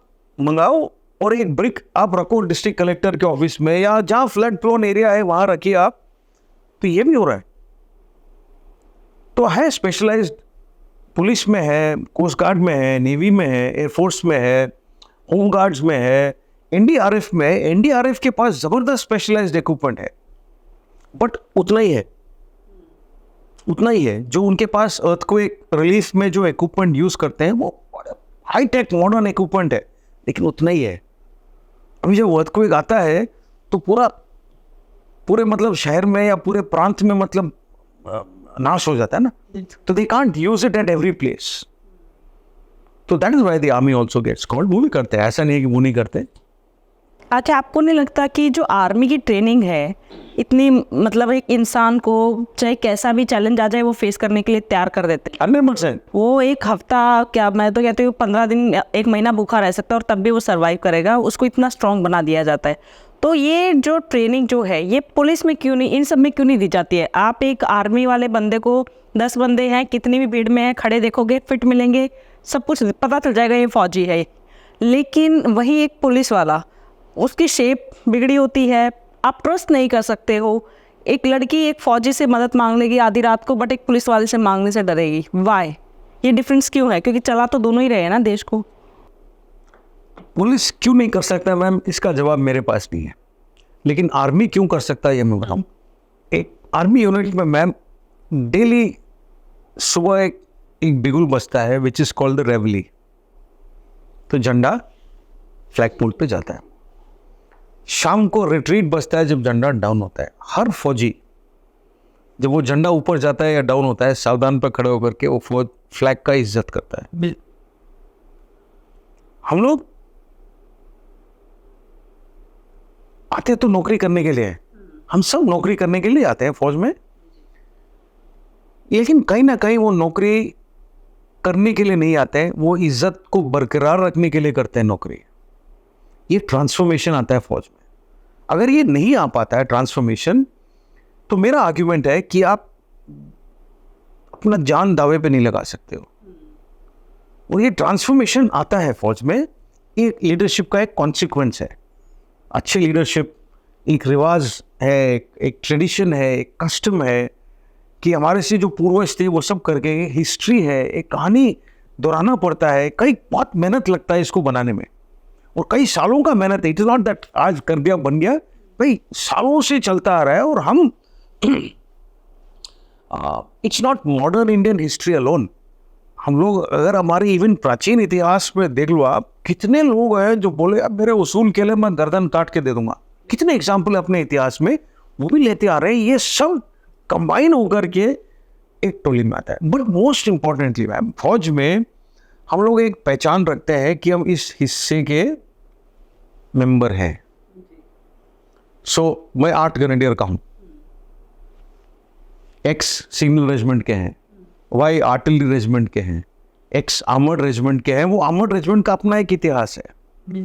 तो ये जो बड़ा हिंदुस्तान का जो बड़ा चद्दर है, वो चद्दर का एक छोटा हिस्सा हिंदुस्तान आर्मी का है, उसमें से छोटा हिस्सा आर्मर्ड कोर या इन्फेंट्री का है, उसमें से एक छोटा रुमान साइज का हिस्सा मेरा है। और मैं इस पे आ जाने दूं तो पूरे चद्दर पर आ जाएगा ना। सो ये एक फिलॉसफी है, और ये सबके डीएनए में चला ही जाता है। कैसे जाता है ये जादू है, अगर मैं बता दूं तो सारे ना करने लग जाए, बट ये जादू है, इट्स अ मैजिक। और ये आता है संगत से, ये इंडिविजुअली कोई नहीं कर सकता है। ये आता है टोली से, ये आता है कल्चर से। मैं छोटा मिसाल देता हूँ। हम पेट्रोल पे जाते हैं, लंबे पेट्रोल पे, एक अफसर होगा, एक जेसीओ साहब होंगे, अच्छे यूनिटों में वापस आने बाद पहला जो लीडरशिप है वो यकीन करेगा कि बाकी अपना हलवा या पूड़ी या गरम चाय जो भी है वो दूसरों को मिले, और उसके बाद वो खुद लेता है। So you have to keep the needs of the men before your own needs. अगर ये हो तो सारे संस्था में काम ऐसे ही होगा। प्रॉब्लम वहाँ है। तो फिर क्यों आर्मी जो हम लोग इतना कर रहे हैं देश के लिए, शहीद हो रहे हैं, जब शहीद कोई होता है तो पूरा देश देखता है, खड़ा हो जाता है, रोना आता है, हर कोई दिल वैसा करता है कि पता नहीं क्या ही कर दे। मूवी तक नहीं देख पाते हैं, मूवी थिएटर में चल रही है पर पूरी ऑडियंस को बुरा लग रहा होता है, दिल दुख रहा होता है जब इतना कुछ हो रहा है। लेकिन जैसे ही थिएटर से बाहर निकलते हैं, जैसे ही वो शहीद वाला टीवी वाला वो ओवर हुआ, इंसान वैसा ही हो जाता है। ना कहीं अगर आप कहीं मॉल कहीं चले जाइए, आप बेशक कहिए मैं आर्मी वाला हूँ, मैं एनएसजी वाला हूँ, मैं ये हूँ वो हूँ, नहीं जी ये तो रूल है पार्किंग। वही अगर मॉल में कुछ हो गया तो जाके आर्मी को खड़ा कर देंगे। मैं जाती हूँ ऐसे पब्लिक प्लेसेस पे, और मैं जब उनसे कहती हूँ कुछ भी होता है कि ऑब्वियसली हर कोई अपना दिखाता है, तो मैं उनसे कहती हूँ कि हम एनएसजी वाले हैं। नहीं जी ये तो यहाँ का ही रूल है, ये तो कटेगा, ये तो होगा। तो मेरा एक क्वेश्चन मन में आता है, obviously I don't argue with them, but मन में ये आता है कि इन केस भगवान ना करे बट यहाँ कुछ हो गया तो कौन आएगा? मेरा हस्बैंड, हमारी फौज, हमारी एनएसजी या आर्मी। तब इनकी पार्किंग कहाँ जाएगी? तब ये कहाँ जाएंगे? तो ये पहले ही क्यों नहीं इतना सम्मान नहीं मिल पाता है? क्यों टोल टैक्स पे जाके एक इंसान को, एक फौजी को लड़ना पड़ता है, बोलना पड़ता है कि भाई हम आर्मी वाले एटलीस्ट इतना तो बख्श दो? तो वो कहते हैं कि नहीं जी ये तो फौजी गाड़ी नहीं है, आपकी पर्सनल है। अरे पर्सनल है तो क्या हुआ, अगर कुछ हो गया तो मैं ही लड़ूंगा ना तुम्हारे लिए। तो क्यों नहीं है ये चीज़? हम देखो एक नेशनल कल्चर भी होता है जी, कई सालों से बन के आ रहा है। बट ये बदलने की ज़रूरत तो होगी ना। बदलने की ज़रूरत है और नहीं भी है क्योंकि जो देश के लिए कुछ एक्स्ट्रा कर रहा है, बाकी सब देश कर रहे हैं। जो नर्स भी हैं, डॉक्टर भी हैं, इंडस्ट्रियलिस्ट है, जो सब्जी बेच रहा है, वो सब देश के लिए कुछ कर रहे हैं। जो फौजी है वो एक्स्ट्रा कर रहा है, एंड दैट एक्स्ट्रा हो सकता है कि उसको अपना जान देना पड़े, है ना, that is that extra. So extra के लिए रिकॉग्निशन चाहिए, तो वहां तक यस है। नो वहां तक है जहां तक आपको you have to follow the rules of the land. तो अगर वो संस्था ही एक्चुअली अलाउ करे कि 10 parking will be reserved for armed forces, for uniform people, for CAPF, for उन जो भी है, जिसके लिए भी आप रिजर्व करना चाहते हो, मेरी तरफ से आप डॉक्टर नर्स को भी करो, आप मैं नहीं कर रहा हूँ, क्योंकि हर एक अपना करता है। तो if you want to reserve it, that is what we must look for. हम आमतौर पर हम सबसे बड़ा खराब लगता है जब ट्रेन पे अपने जवान छुट्टी जाते हैं, बड़ा खराब लगता है। बट हर आदमी वैसा नहीं है और हर संस्था वैसा नहीं है। आज सुबह मैं चेन्नई से आया हूँ प्लेन में आपसे बात करने के लिए। चेन्नई एयरपोर्ट में मैं सिविल ड्रेस में आया हूँ, जैसे आम लोग आते हैं, जो चेक इन काउंटर वाले नहीं, जो सिक्योरिटी में जब लास्ट में घुस रहे होते हैं प्लेन के अंदर, तब वो that lady was sitting there, young girl, she told me sir I have seen you. I said, how have you seen me? She said, sir, you are in the army, you are a general. I said, no, I am not a general. मैं general था, मैं भी retired हूँ, मैं भी x man हूँ, veteran हूँ, I am not a general anymore. She said, sir, but you are a general. You served in the army, we are very proud of you. और फिर वो खड़ा होकर उसने सैल्यूट मारा मेरे को, बोला सर आप सबसे पहले आओ।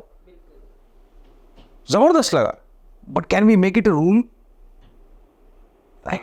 I'm a little skeptical about this. But I have started by saying कि जो आदर मिलना चाहिए, देखो जो समाज अपने शहीदों को और जिनने देश बनाने के लिए अपना जान न्यौछावर कर दिया है, उनका आदर नहीं कर सकता है, वो समाज का भविष्य भी थोड़ा गड़बड़ में है। तो हमें वो सीखना चाहिए। तो दैट मच इज करेक्ट। वो सीख कैसे होनी चाहिए और वो रिकग्निशन कैसे मिलना चाहिए, उस पर we can have different views on it. Because मैं ये नहीं कह रही हूँ कि सरकार कोई ऐसे रूल बनाए, मैं ये एक्सपेक्ट करती हूँ ऑडियंस से, जो लोग भी आप देख रहे हैं, कि आप देखिए सरकार ने अगर कोई ऐसा कुछ नहीं बनाया बट एटलीस्ट आप एक रिस्पेक्ट तो दे सकते हैं ना। तो मैं हमेशा बोलता हूँ मैम, जब मैं सिविल में जाता हूँ for to give my workshops और माई लेक्चर्स, मैं सब जो सिविल ऑडियंस है हाथ जोड़ के उनको कहता हूँ, अगर आप किसी फौजी को देखते हो, आप चाय की दुकान पे, मतलब गले पे आप पानी पूरी खा रहे हो, आप चाट खा रहे हो, रेस्टोरेंट में आप कुछ नाश्ता कर रहे हो, कोई फौजी आता है, अब खाली बोलो वेटर को, यार वो फौजी को 2 चाय पिला दो मेरी तरफ से और मेरे बिल में जोड़ देना, इतना ही करो और उसे हाथ मिलाओ, बोलो आप देश का सेवा करते हो, थैंक यू वेरी मच। यही बहुत है। स्टार्ट यहाँ से होगा। बिल्कुल। स्कूलों में जाता हूँ तो बच्चों को बोलता हूँ, और बच्चे तो बड़े खुश है, वैसे वर्दे वर्दे देख के बच्चे भाग के आते हैं। वो बचपना जहाँ चला जाता है ना, बचपन, वहाँ थोड़ा प्रॉब्लम आ जाता है। लेकिन आई थिंक ये भी थोड़ा थोड़ा बदल रहा है आज की तारीख पर क्योंकि ये आप जैसे लोगों के लिए ये this is credit to you, because आप थोड़े फौज को, आर्मी को, देश को हाईलाइट करते हो। देश बनता कैसे है? क्या सिर्फ देश इंजीनियर से बनता है, डॉक्टर से बनता है, या फिर एक भावना से बनता है, एक कंबाइंड विजन से बनता है? ये मेरा सोच है। देश तो वैसे ज्योग्राफी तो लाइन कोई खींचता है, लाइन लकीर, वो अपना बाउंड्री बन जाता है, लेकिन कंट्री, एक नेशन बनेगा तो एक कॉमन विजन से, एक रेस्पेक्ट से, कल्चर से, एक फैब्रिक से। तो ये फैब्रिक बनाने का एक इजी तरीका है। बट मैम आप ही करोगे, आप अपने व्यूअर्स को बताइए कि please respect anybody who wears. मैं नहीं कर रहा हूँ फौजी, मैं कह रहा हूँ जो फायर स्टेशन में काम करता है, मैं कह रहा हूँ जो ट्रैफिक पुलिस के, जो आप इफ्को चौक पर जो पुलिस वाले खड़े हैं, आप उनकी सोचो क्या सांस लेते हैं डेली वो, किसी संग मिलता है उनको। करेक्ट, बिल्कुल करेक्ट। उनका कोई एडमिनिस्ट्रेशन नहीं है, लेडीज खड़ी रहती है, there are no rest rooms, ये मल्टीपल प्रॉब्लम्स। आप उनको कम से कम गाड़ी पे जा रहे हो, अपने एयर कंडीशन गाड़ी का शीशा डाउन करके हाथ जोड़ के बोलिए, मैडम थैंक यू, यही बहुत है। और स्टार्ट यहीं से होगा, क्योंकि 2 लोग आपको देखेंगे और वो नकल करेंगे, और ऐसे ही फैलेगा। तो ये लंबा रास्ता है। हमें तो we are only 70 years old। Because लोग बहुत ही अलग नज़र से देखते हैं, और मेरे मन में बहुत, क्योंकि मेरे फादर आर्मी में थे, मेरे नाना जी आर्मी में थे, तो मैं एक कहीं ना जिसमें खून में भरा हुआ है, तो मुझे जब ऐसा कुछ होता है तो मैं सोचती हूँ कि आप शायद सिविलियंस या आदि ऑडियंस को नहीं पता कि जब एक बेटा का मिशन होता है तो उसके पेरेंट्स को बलिदान का मेडल दे दिया जाता है कि जी आपका बेटा अब हमारा हुआ, ये देश का है, आप भूल जाइए, इसको कुछ भी होगा ये सब देश का है। अब तो एक पेरेंट कितना बड़ा दिल लेके रखते हैं कि भाई पता नहीं बेटा श्रीनगर गया कि क्या होगा, और आप लोग जो एक छोटी से 10 रुपए के लिए लड़ाई कर देते हैं। फर्क पड़ रहा है मैम। पिछले हफ्ते मैं एक फंक्शन में चीफ गेस्ट इनवाइटेड था, और दो पद्मश्री गेस्ट थे और मैं चीफ गेस्ट था, और 3 और लोग थे। एक सुपर दिल का डॉक्टर है, सुपर कार्डियोलॉजिस्ट है, एक कोई सुपर आई स्पेशलिस्ट है, मतलब आंखों के अंदर का जो लेयर का वो स्पेशलिस्ट है, और कोई है जो जेल में लाइफ इम्प्रिजनमेंट काट रहे हैं, उनके बच्चों को अडॉप्ट करके उनको परवरिश कराता है। कोई है जो कंप्लीटली अपना लाइफ उसने डेडिकेट कर दिया, लेडी है, टू हेल्प स्पेशल चिल्ड्रन। तो जब मेरी बारी आई बोलने, मैंने हाथ जोड़ के बोला, मेरे को आपने गलत इनवाइट कर दिया, क्योंकि मैं लायक नहीं हूँ, आई एम नॉट वर्दी। ऐसे लोगों के बीच में आप मुझे चीफ गेस्ट बुलाए, मेरे को खाली बुलाते ऑडियंस में बैठने के लिए, मैं पीछे बैठ के मैं सामने बैठने के लिए भी लायक नहीं हूँ। I would have sat back. जब मैंने बोला है, एक्चुअली सब ने मुझे रोका है, सब खड़े हो गए और बोले सर आपको गोली लगी है, you are a decorated soldier, you spend 42 years in uniform, you have given blood for this country, आपसे बढ़कर के कोई हो नहीं सकता। और ये आम लोगों का ये सोच है, तो ये बदल रहा है धीरे धीरे। कितना वक्त लगेगा ये तो हम पर है। हम जितना इसको रफ्तार से फैलाएंगे, जितने अच्छी तरीके से फैलाएंगे, हम इसको हक मांग के लेंगे तो मुश्किल आएगा। हम इसको एक राष्ट्रीय ज़रूरत मान के चलेंगे तो और इजी हो जाएगा। That's my view, and I think धीरे धीरे फैलाएंगे तो इट विल हैपन। तो जब आपको पहली गोली लगी थी तो कैसा रिएक्शन था, कैसा लगता है, मतलब एक गोली लगती है इंसान को एंड ऑब्वियसली एक फौजी हमेशा तैयार होता है, but how was your reaction at that नहीं टाइम? पता लगता है, नहीं पता लगता मैम। मैंने पता ना, ऑपरेशन ऐसे होता है, गोली लगता भी ऐसे ही है। तो जब गोली लगता है, जब एक ऑपरेशन का वक्फा तो मैम 11-12 दिन के भी होते हैं ऑपरेशन, लेकिन उसमें एक्चुअल जो मुठभेड़ जिसको बोलते हैं ना, contact, maybe 5 seconds, maybe 2 seconds, maybe 1 hour max. 1 hour में भी कोई वो फायर कर रहा है, आप फायर कर रहे हो, वो फायर कर रहा है, वैसे वाला है। बट पता है ऐसे ही होता है, इतने रफ्तार से होता है। तो जब गोली लगता है तो जो आपका शरीर है, जो आपका दिल है, जो आपका दिमाग है, वो मतलब भाग रहा होता है, हाई स्टेट ऑफ एक्साइटमेंट। नहीं पता लगता है, उस टाइम पर दर्द नहीं होता है। तो कोई बताएगा आपको कि साहब ये तो खून बह रहा है, तो मरे ये खून कहाँ से आ गई? फिर देखोगे आप, बोलो ये तो मेरे पैसे बह रहा है। And then when you move, तब थोड़ा ठंडा हो जाता है, तब थोड़ा सा दर्द होता है। उसके बाद जब डॉक्टर ऑपरेशन करते हैं तो मैम गोली इतना ही होता है। जब गोली शरीर में घुसता है, आपने जो बिंदी पहना है, that is probably Shilpa number 3 और समथिंग लाइक दैट साइज, है ना। शिल्पा ब्रांड होता है बिंदी का, हाँ, उसका नंबर 3 साइज देख लो आप, या 2 है, जो भी है, छोटा उतना ही होता है गोली का छेद। कई बार आदमी को जब गोली लगता है और आप देखते हो कहाँ लगा है बंद करने के लिए, you may not find the bullet hole also, इतना छोटा होता है जब घुसता है। जब निकलता है तो साला इतना बड़ा निकलता है। Problem is there. So if it is not come out, गोली अंदर है तो आपको पता भी नहीं लगेगा।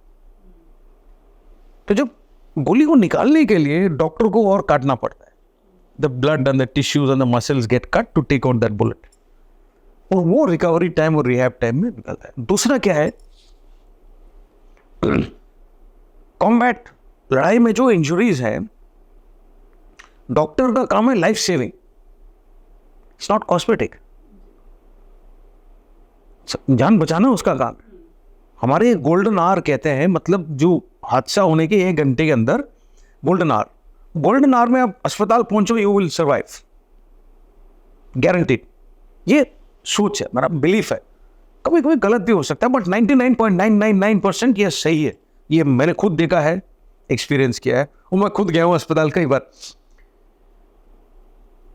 सो the doctor job is to save you. अब वो बोन ठीक नहीं जुड़ा, वो जुड़ जाएगा बाद में। मसल ठीक नहीं लगी, वो लग जाएगी बाद में। आप खूबसूरत नहीं लगते हो, साला खूबसूरत तो मैं था ही नहीं पहले, क्या फर्क पड़ता है? इट डजंट मैटर, जिंदा तो हूं ना, मरे वो क्या फर्क पड़ता है खूबसूरत और बदसूरत। So that is very important. So उसमें लाइफ सेविंग में sometime you will have more, rehab के लिए थोड़ा टाइम चाहिए होता है, बट पता नहीं लगता है। कितनी गोलियां लगी आप? 5 लगी जी, कहाँ कहाँ? मोस्टली मैम थाई में एंड शोल्डर, बाकी स्प्लिंटर्स हैं, gun shot and multiple splinter injuries. Lieutenant से लेफ्टिनेंट जनरल तक की जो टाइम रहा है, इसमें आर्मी में क्या चेंजेस आप, मतलब जब आप ज्वाइन किया था और आज रिटायरमेंट? हमने स्टार्ट किया 750 रुपए, और आज कितनी है? काफी है। एज अ लेफ्टिनेंट जनरल कितना? काफी तनख्वाह है, वो तो यूट्यूब में देख लेंगे आपके व्यूअर, काफी तनख्वाह है, ठीक ठाक है मैम। ठीक ठाक वो है जो मैं समझता हूँ। कई लोग सिविल में है, मैं मेरी बेटी को बोलता हूँ, मेरी बेटी एक मल्टीनेशनल कंपनी में नौकरी करती है, उसको साल का इंक्रीमेंट, पिछले साल 1 साल नौकरी के बाद उसको इंक्रीमेंट मिला है एक्स अमाउंट का। आप किसी भी सेंट्रल गवर्नमेंट एम्प्लॉय जो लेफ्टिनेंट जनरल रैंक का है, उसका आप देखिए ईयरली इंक्रीमेंट कितना है। कितना है? उसमें चाय पी जाती मेरी बेटी एक बारी में, वो मेरा साल का इंक्रीमेंट है। बट इट्स ओके, वो उसका चाय का है ना, जो मैं उससे करता हूं वो कई गुना है, कई गुना है।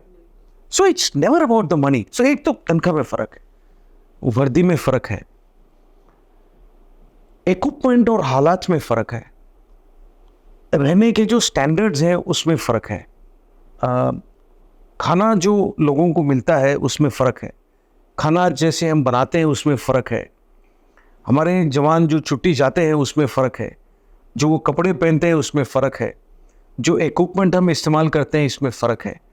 ये मैंने बताया ना, जब एक गरीब देश से आप एक विकसित देश बनेंगे तो ये सब में फ़र्क अपने आप धीरे धीरे आता जाएगा। पहले जो मुट्ठी भर हम लेते थे वो मुट्ठी में 4 ही दाने होते थे, अभी हम मुट्ठी भर लेते हैं तो एक्चुअली मुट्ठी भर है तकरीबन, कल को मुट्ठी पूरा हो जाएगा, परसों 2 मुट्ठियाँ हो जाएंगी।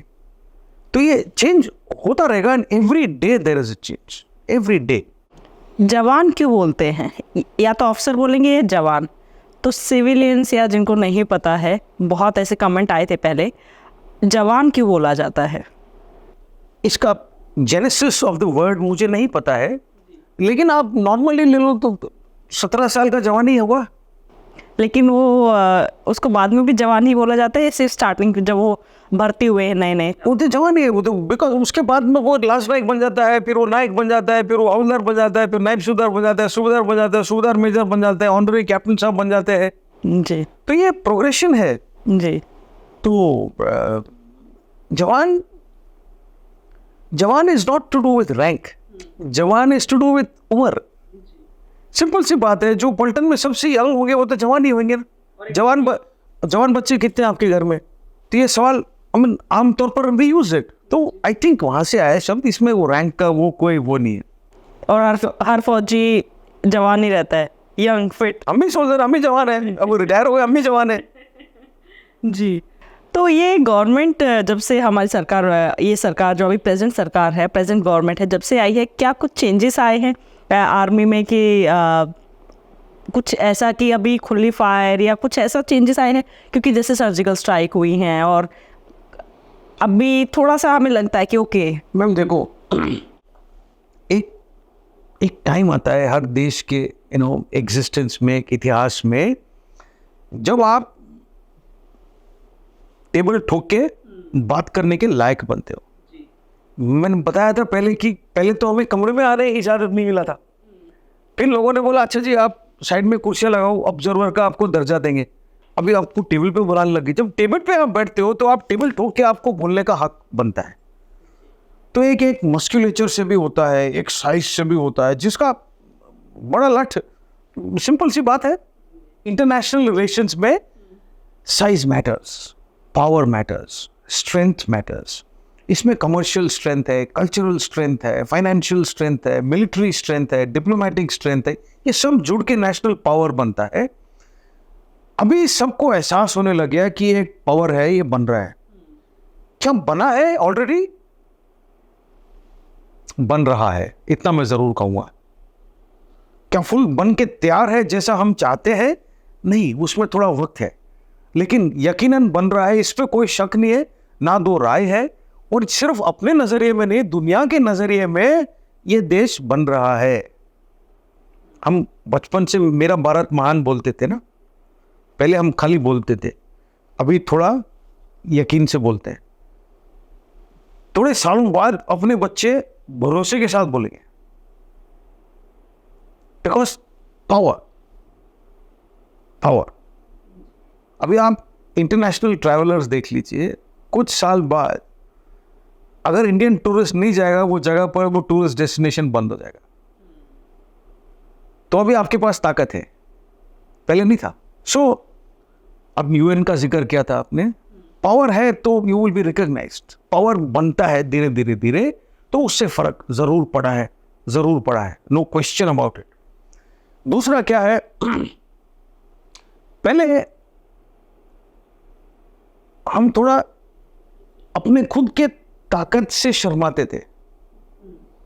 एक तो ताकतवर होना और बोलना कि मैं ताकतवर हूं, और एक तो ताकतवर हूं बोला नहीं यार हम तो मतलब ठीक ठाक ही है, मतलब वो क्योंकि हम एक वो 300 साल और फिर ये पहले के 70 साल वैसे ही निकाला था, तो वो एक जहन में आ गया था। अब वो नया जनरेशन है, थोड़ा अलग है। हम 10 रन बनाएंगे तो बोलेंगे 10 बनाए हमने, और खींच के बोलेंगे, वो टैटू भी लगा के बोलेंगे। तो ये एक एग्रेसिव इंडिया है। तो इसमें अपने यूथ का रोल भी है, अपने डेमोग्राफी का एक पावर भी है, एक यूथ का साइज भी है, जो मार्केट का साइज भी है, इकोनॉमी का साइज भी है। अभी आप देख लीजिए जो पूरा ईस्ट एशिया एंड पैसिफिक का जो रीजनल मैनेजर है, वो मान लो कंप्यूटर बेच रहा है, वो पूरे अपने एरिया में इतने कंप्यूटर बेचता होगा साल में। हिंदुस्तान में उत्तर प्रदेश में उतने बिकते हैं, महाराष्ट्र में उतने बिकते हैं, तमिलनाडु में उतने बिकते हैं साल में। अब वो वहां से आएगा, बोला हम बोले यार हमारा रीजनल मैनेजर तेरा जितना बेचता है, नंबर्स, और ये नंबर और बढ़ता जाए। That is why education is very important. हम अगर ये एजुकेशन वाला मसला कर देंगे ना सॉल्व, जो भी धीरे धीरे हो रहा है, everything will change, everything will change. और ये बारी बारी नहीं जाएगा, 1 2 3 4 नहीं जाएगा, 1 7 14 21 पे जाएगा। अब मुझे 100% भरोसा, मैं हमेशा बोलता हूँ 2070 तक मैं नहीं रहूँगा, लेकिन भूत बन के ज़रूर आऊँगा देखने के लिए कि हम वर्ल्ड का सेकेंड बिगेस्ट इकोनॉमी होंगे। बाकी सब जो अभी आज की तारीख पर पावरफुल वेस्टर्न कंट्रीज है, वो सब अपने से गरीब होंगे, guaranteed. So all this gives you a power, and that power gives you ability to do multiple things. That's all. तो क्या हमें पे कमीशन 8 की ज़रूरत है, या और आर्मी में कुछ रिफॉर्मेशन की ज़रूरत है, जैसे रैंक वाइज? बिकॉज अगर आप देखेंगे एक IPS जो है वो बहुत जल्दी SP बन जाता है, बहुत जल्दी उनके प्रमोशंस हो जाते हैं। लेकिन वहीं अगर आप आर्मी में देखेंगे लेफ्टिनेंट कर्नल, फिर वो 20s में जाके कर्नल बन रहे हैं, अगर उनका बोर्ड क्लियर नहीं है तो बहुत टाइम लगता है। तो does it require something like? So ये बात सच है कि आर्मी में बड़ा ज़बरदस्त पिरामिड है, और हर पड़ाव पे एक शर्त है, एक एग्ज़ाम है, एक क्राइटेरिया है, क्वालिफिकेशन है, जो बाकी सेंट्रल गवर्नमेंट के संस्थाओं में नहीं है। तो एग्जाम्पल के लिए एक IAS ऑफिसर बनता है तो वो गारंटीड जॉइंट सेक्रेटरी बनेंगे, जो फौज में मेजर जनरल है। अब फौज में शायद 0.7% बनते हैं मेजर जनरल, बट है तो सेम शर्त से बढ़ते हुए एकेडमी में सेम शर्तों को पूरा करके ऑफिसर बने हैं, सेम दिन पर ऑफिसर बने हैं, लेकिन किस्मत दूसरों को, सबको अलग अलग कैपेबिलिटी सेम है, तो अलग अलग रास्तों पर ले जाता है। इसका एक ज़बरदस्त सुझाव है जो फॉरेन कंट्रीज में चलता है, which is to do with pay. Pay is equivalent to number of years of service. तो हो सकता है कि आपके जो कोर्समेट है, बिकॉज ऑफ वॉट एवर वो प्रमोशन लेके गए, बट पे आप दोनों का सेम है, उसको उसके अपॉइंटमेंट के सम एक्स्ट्रा कंपोनेंट मिलता है, but the pay is the same. So हम यूनाइटेड नेशंस में जब सर्विस करते हैं, यही देखने को मिलता है कि उनके एक वो मेजर साहब है, लेकिन वो 55 साल के, अभी 55 साल के मेजर कहाँ से आए, और उसको कोई वो नहीं है, क्योंकि उसको उतना ही तनख्वाह मिल रहा है जितना उसके साथ जो बढ़ते हुआ, और 55 साल पर जो भी रैंक पे, उसको रैंक का सम एक्स्ट्रा कंपोनेंट ही gets. This is a very good system. कुछ हद तक ये पे कमीशन में अटेम्प्ट किया गया है, तो इसमें क्वाइट सिंपल एक ही बैंड होना चाहिए, स्टार्ट इधर से करो, आपको हर साल इतना इंक्रीमेंट मिलेगा, and for that appointment you will get X rupees. That is one way.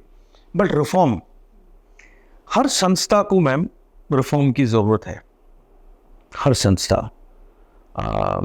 Police reform की ज़रूरत है। पुलिस रिफॉर्म एक्ट कितने सालों से हम सुन रहे हैं हिंदुस्तान में, वैसे ही आर्म फोर्सेस में भी रिफॉर्म की ज़रूरत है। अभी ये जो बनावट है अपने आर्म फोर्सेस का, ये अगर आप इतिहास में जाओ तो ये कहाँ से आया है? किसी ने कभी बनाया होगा? किस बेसिस पर बना है कि आपने करना क्या है? अगर आपका मेन टास्क लड़ाई लड़ना है, तो लड़ाई हम कैसे लड़ेंगे, और उस लड़ाई को वैसे लड़ने के लिए आपके पास क्या सामान है, और उस सामान को हम किस तरीके से इस्तेमाल करेंगे, जो अपने स्ट्रेटेजी और अपने डॉक्ट्रिन है, उस बेसिस पर बनावट है। अब वो बाकी सब चेंज हो गया, सामान चेंज हो गया, आदमियों का एजुकेशन लेवल चेंज हो गया, जो स्ट्रेटजी था वो चेंज हो गया, जो डॉक्ट्रिन थे वो चेंज हो गया, बनावट वही रह गया। तो do we need reform? 100% we need internal reform. आज की तारीख पे I believe you can do the same work with fewer people because technology is giving you that benefit. हर जगह तो नहीं हो सकता है, जो अगर आप 10 आदमी लड़ने के लिए चाहिए तो 10 तो चाहिए, उसमें 6 नहीं चाहिए। या अगर 6 ह्यूमनॉइड आप दे दो तो 4 बंदे और 6 ह्यूमनॉइड हो जाएंगे। We have not gone there as yet. So reform is definitely required across the board. Across the board, एक अच्छे ऑर्गेनाइजेशन को एफिशिएंट रहने के लिए कॉन्स्टेंटली चेंज होना पड़ता है। That change is very very essential. आम इंसान जब छोटी सी चोट लग जाए या कुछ भी, एक एग्ज़ाम क्लियर ना हो तो हिल जाते हैं, और चोट लग जाए तो फिर तो अच्छा खासा। वही फौज में बिल्कुल उल्टा है। कोई ऐसा एक्सपीरियंस बताइए जब आपको लगा हो कि ये बेचारा बिल्कुल कितनी बुरी कंडीशन में है बट फिर भी हौसला नहीं हिला है इसका। तो मैम, इंटरव्यू के शुरुआत में मैंने एक बार जिक्र किया था कि हम हार नहीं मानते। दूसरा मैंने जिक्र किया था हम लोग एक टीम है, तो हम सब धागे हैं। अब इमेजिन करो कि हम सब धागे हैं, धागे को आप निकाल के तोड़ दो तो टूट जाएगी धागा, बट धागों को इस्तेमाल करके जब बुनते हैं हम एक चादर में तो थोड़ा और ताकत आ जाता है। अभी इस चादर को और मजबूत बनाने के लिए इसमें आपको एक सीमेंट डालना पड़ेगा। वो सीमेंट क्या है? हौसला, वह टीम, वह जज्बा, वो इमोशन है। वो नज़र नहीं आएगा आपको सीमेंट, लेकिन वो बनाना पड़ता है, बहुत मेहनत से बनता है। वो लगातार बनाना पड़ता है, और ये कंक्रीट नहीं है एक बार डाल दिया तो 100 साल, ये बार बार आपको करना। ये लीडरशिप है। सीमेंट एक दूसरे के लिए प्यार और एक दूसरे के लिए त्याग करने की काबिलियत, ये वो सीमेंट है। चादर तो हम सब हैं, एक बुन। सो एक निकाल दो तो दूसरा कमज़ोर हो जाता है, दूसरा वैसे। तो मैं कहानी सुनाता हूँ। मैं एक जवान का छोटे में सुनाऊंगा संक्षेप में। 2003 की बात है, और मैं उस टाइम लेफ्टिनेंट कर्नल था, और हम जम्मू कश्मीर में थे। मुश्किल इलाका था, बहुत चलना पड़ता था और वक्त बहुत लगता था, और बातचीत के साधन ऐसे नहीं थे जैसे आज है। तो हमें खबर मिला कि फलाने गांव में मिलिटेंट आए हैं। तो मैंने HF हाई फ्रीक्वेंसी सेट होता है, तो दूर बात करने के लिए, तो कंपनी कमांडर साहब को बोला कि फलाना गांव, फलाना मिलिटेंट, गो। अभी आप बोलोगे कि आपने कोई प्लान नहीं बनाई, आपने कोई तजवीज़ नहीं बनाया है, आपने नहीं बोला है कि आप यहाँ से आओगे, मैं वहाँ से आऊँगा, वहाँ से जाऊँगा। कोई मॉडल नहीं था कि मैं सिगरेट या पाइप जला रहा था और फिर उसको हिला रहे थे। असलियत में ऐसे होता नहीं है। ये पिक्चरों में ज़रूर दिखाते हैं, असलियत में ऐसे होता नहीं है। हाँ, वो शूटिंग पिक्चर के लिए बड़ा ज़बरदस्त है, लेकिन रियल लाइफ में होता नहीं है। सिंपल रीज़न इज, जब मिलिटेंसी या टेररिज्म की बात है तो ऑपरेशन, बस अगर आप मिलिटेंट से या टेररिस्ट से या उग्रवादी से तेज हरकत करोगे तो आप कामयाबी पाओगे, नहीं तो आपके 2 चक्कर काट के चल देगा, आप फिर उसको ढूंढते रहेंगे। दूसरी बात, हम लोग बड़ा यकीन करते हैं जिम्मेदारी। तो मैंने जिस यंग ऑफिसर को हुक्म दिया था, ये उसके जिम्मेदारी के इलाके में ये गांव था, तो उसकी जिम्मेदारी के इलाके को उससे ज्यादा बेहतर कौन जानता है? उसका काम है जानना, मैं उस जितना नहीं जान सकता हूं। दूसरा, जो जवानों ने उस ऑपरेशन में हिस्सा लेना है वो सबसे ज्यादा कौन जानता है? वो कंपनी कमांडर। तीसरा, जो इलाके में जो आम जनता, सिविलियन, जो समाज है, उसको सबसे ज्यादा कौन जानता है? वो जानता है। तो मैं यहाँ बैठ करके प्लान क्या बनाऊंगा? जब सारी जानकारी उसके पास है तो मैं प्लान उल्टा ही बनाऊंगा। कभी कभी लीडर को ध्यान रखना चाहिए कि वो दूसरे के काम में दखल ना दे। ये लीडरशिप का बड़ा क्वालिटी है। हम लोग आमतौर पर पूछते रहते हैं, अच्छा क्या हो रहा है, तू ऐसे कर, तू ऐसे कर, वैसे कर। उसमें जो जलेबी बना था वो बनेगी खिचड़ी। तो छोड़ देना चाहिए। डेलीगेशन जिसको बोलते हैं इंग्लिश में, भरोसा करो टीम पर, तभी भरोसा करोगे तभी भरोसा आएगा वापस। भरोसेमंद कैसे बनते हैं? तो मैंने उसको बोला गो। जैसे बोला गो तो शायद क्या होगा, लेकिन मेरे को लगा कि कभी कभी लगता है तजुर्बा के बाद कि यार कुछ गड़बड़ है।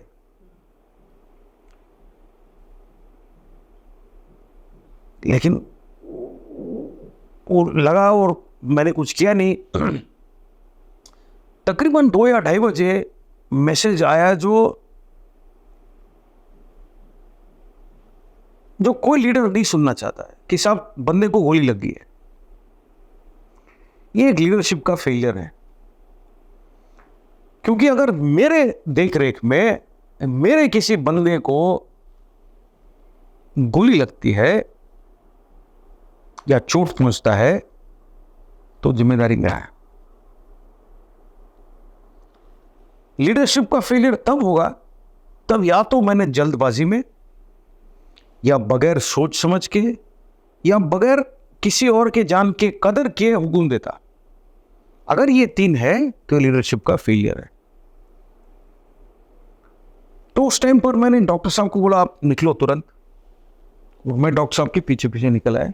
डॉक्टर साहब हमारे नए थे, रास्ते में डरे हुए थे, पहली बार ही वो ऑपरेशन में जा रहे थे। वो बिल्कुल मद्रासी थे और हमारे टोली में सिर्फ या तो हरियाणा या तो यूपी या तो राजस्थान के जवान थे। तो सारे तकरीबन 6 फीट लंबे। डॉक्टर साहब छोटे छोटे से थे, वो हिंदी नहीं बोलते थे, हमारे बंदे इंग्लिश नहीं बोलते थे। वो आए पलटन में 2-3 दिन हुए थे, 6 दिन हुए थे एक्चुअली। तो वो मतलब वो टीम वो चद्दर का वो हिस्सा नहीं बन पाए उस वक्त तक। वो थोड़े खाते पीते घर के थे, उनको इतना चलने का आदत नहीं था। जो बुलेट प्रूफ जैकेट है, बुलेट प्रूफ पटका है, AK-47 है, 4 मैगजीन है, 2 गनेड है, 2 लीटर के पानी के बोतल है, मेडिकल सैचल है, वर्दी है, बूट है, ये सब पहन पुना के तकरीबन 30-35 किलो हो जाता था। बारिश अगर आ जाएगी तो बारिश होकर पूरा 50 किलो हो जाता था। अंधेरा, बिल्कुल ऐसा अंधेरा शायद किसी ने, जो शहर में आपके व्यूअर रहते होंगे, किसी ने शायद देखा ही नहीं होगा। मैं आपके व्यूअर के लिए एग्जाम्पल देता हूँ। आप आपके आंखों के सामने हाथ रखिए, आप रखिए हाथ। अगर आपके आंखें खुले हो और आपके हाथ आपको नजर नहीं आ रहा हो, क्या मतलब है? उतना अंधेरा है। जब चांद नहीं होता है और तारे नहीं निकल आते हैं और जंगल के अंदर आपको, शहर में तो हर टाइम लाइट है हमारे चारों तरफ। कुछ नहीं, जो रात में जब सो रहे हैं तो टीवी का लाइट दरवाजे के नीचे से भी आता है, आपका फोन चार्ज हो रहा है उसका लाल नजर आता है, ये सब लाइटें हैं। लेकिन जंगल में फौजी बिल्कुल अंधेरे का सामना करता है। कभी कभी अंधेरा ये दोस्त भी होता है, कभी दुश्मन भी हो सकता है। अगर आप उसको जपी दो तो वो दोस्त है आपका, अगर आप डर से रहो तो फिर ये दुश्मन है। एनीवे, डॉक्टर साहब पहली बार ये सब एक्सपीरियंस कर रहे थे। उनको डर था कि उनके देख रेख पर मौत हो जाएगी जवान की, और सब बोलेंगे कि आप बदकिस्मती हो, आप शकुन खराब लाए हो, तो ना आपकी वजह से हुआ है। वो भी एक टेंशन था। कहीं से फायर आ जाए उनके ऊपर, वो भी टेंशन था। टोले में किसी और को नहीं जानते, वो भी टेंशन था। तो मुझे फ़ोन किया, वो बोले साहब अंधेरा है। तो मैंने खंच क्यों डांट मारा उनको, उसके बाद चुप हो गए। 1 घंटे बाद डॉक्टर साहब वहाँ पहुँच गए, तकरीबन 9-9:30 बजे, फिर 6 घंटे का पैदल था। डॉक्टर साहब ने मुझे बोला कि सर जहाँ मैं काट रहा हूँ वर्दी, वहाँ खून है। मैंने फिर डॉक्टर साहब को खींच के गाली दी, जो मैं आपके चैनल पर बोल नहीं सकता हूँ। मैंने बोला आपका काम सिर्फ हमें जिंदा रखना है, बस। वो जवान मर नहीं सकता, दैट्स ऑल। और ये बोलने के चाहे 2 मिनट बाद हम खुद वहां पहुंच गए, मेरी टोली पीछे। और जैसे हमारे ट्रट करके आवाज आई, AK-47 का फायर ऐसे ही लगता है, बहुत तेज होता है उसका आवाज। और जैसे आवाज आया, हम उसको छोड़ के गांव में चले गए। अगले दिन सुबह हेलीकॉप्टर आया, उसको कैजुअलिटी को लेके चला गया। हम लोग वो गांव में रहे 5 दिन और 5 रात।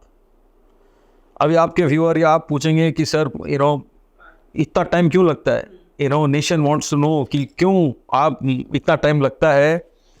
गांव में जो घर होते हैं वो 12-13 कमरे होते हैं। नीचे कहीं कोठार सा होता है जहाँ पर गाय भैंस डंगर कैटल बांध के रखते हैं। एक टॉयलेट ब्लॉक होता है, एक ऊपर लकड़ लगाने के लिए एक जगह होता है, नीचे पानी बॉईल करने के लिए एक जगह, depending on the style of the house. अगर 2 बेटे हैं तो उसी कंपाउंड के अंदर 2 और छोटे और घर बन जाते हैं। तो एक टिन के शीट के कंपाउंड के अंदर आपको 4 या 5 घर मिलेंगे, वो एक घर है। इस घर को ढूंढने के लिए कितने आदमी लगेंगे, कहाँ कहाँ खोजेंगे आप, कहाँ कहाँ आपको मिलिटेंट छुपा हुआ मिल सकता है, ये सेपरेट कहानी है, इसके लिए आपको दूसरा शो करना पड़ेगा। लेकिन कई जगह है, कई रूप है, कई अपॉर्चुनिटीज है। आपके स्टूडियो के अंदर 6 जगह है जो आपने सोचा ही नहीं होगा जहाँ मिलिटेंट छुप सकता है। याद रखना, ये हाइड एंड सीक का खेल नहीं है। ये वो अपने जान बचाने के लिए छुप रहा है तो कहीं भी छुप सकता है। आपने कभी सोचा है मैम कि सेप्टिक टैंक के अंदर मिलिटेंट जा सकता है? भरा हुआ सेप्टिक टैंक। आपने कभी सोचा है कि गाय या भैंस के पेट के नीचे से बंधा हुआ बिल्कुल अंधेरे में, पता ही नहीं चलेगा। किस पता चलेगा?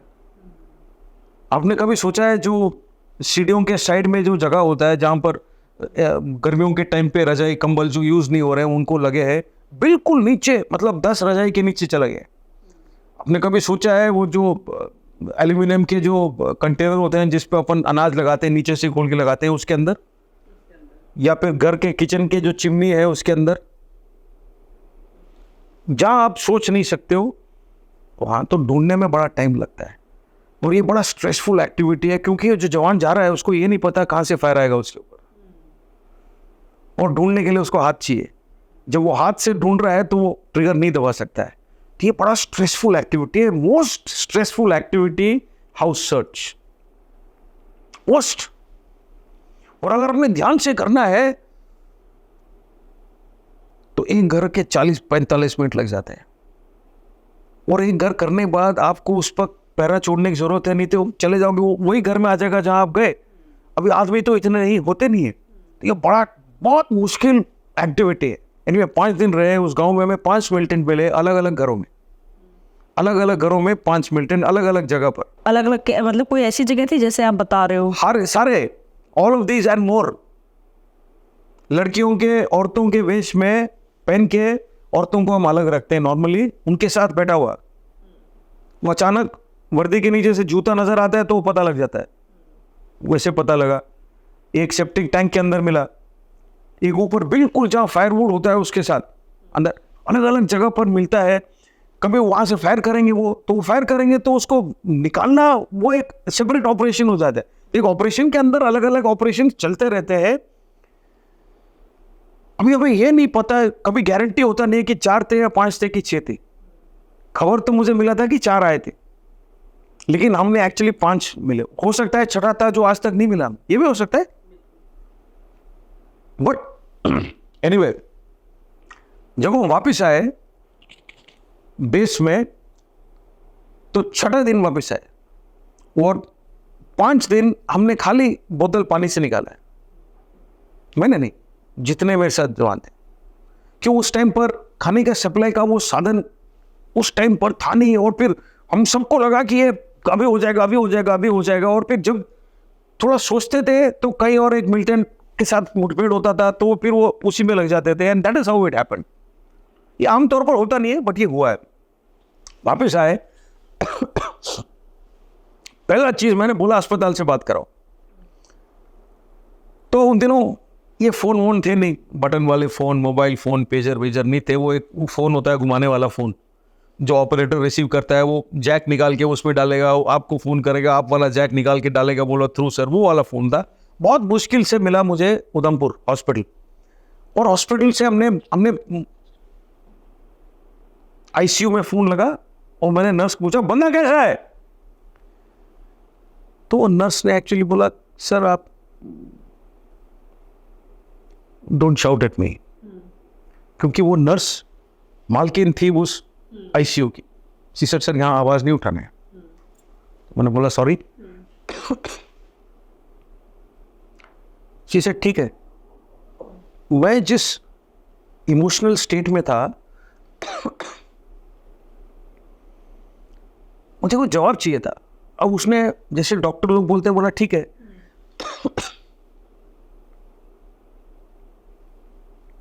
तो मैंने दोबारा चिल्लाया। तो सरला देवी नर्स का नाम, उसने बोला सर आप अगली बार चिल्लाओगे मैं फ़ोन काट दूंगी। मैंने बोला बाबा दोबारा नहीं मिलेगा फ़ोन। मैं बोला बंदा कैसा है? तो बोला साहब जब से आया है उसने बोला नहीं है।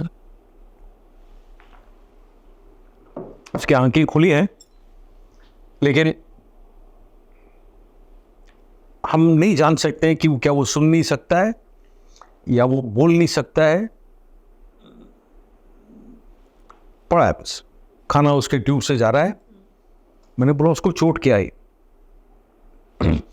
तो उसने बोला कि साहब उसके बाएं पैर में जो फीमर होता है, बड़ा वाला हड्डी, वो 2 जगह पर फ्रैगमेंट हो गया है। नो, फ्रैगमेंट मैं आपके व्यूअर को भी समझाता हूँ। जब हड्डी टूटता है, ये टूटना होता है वो 2 हिस्सों में, या फिर ऐसे क्रैक।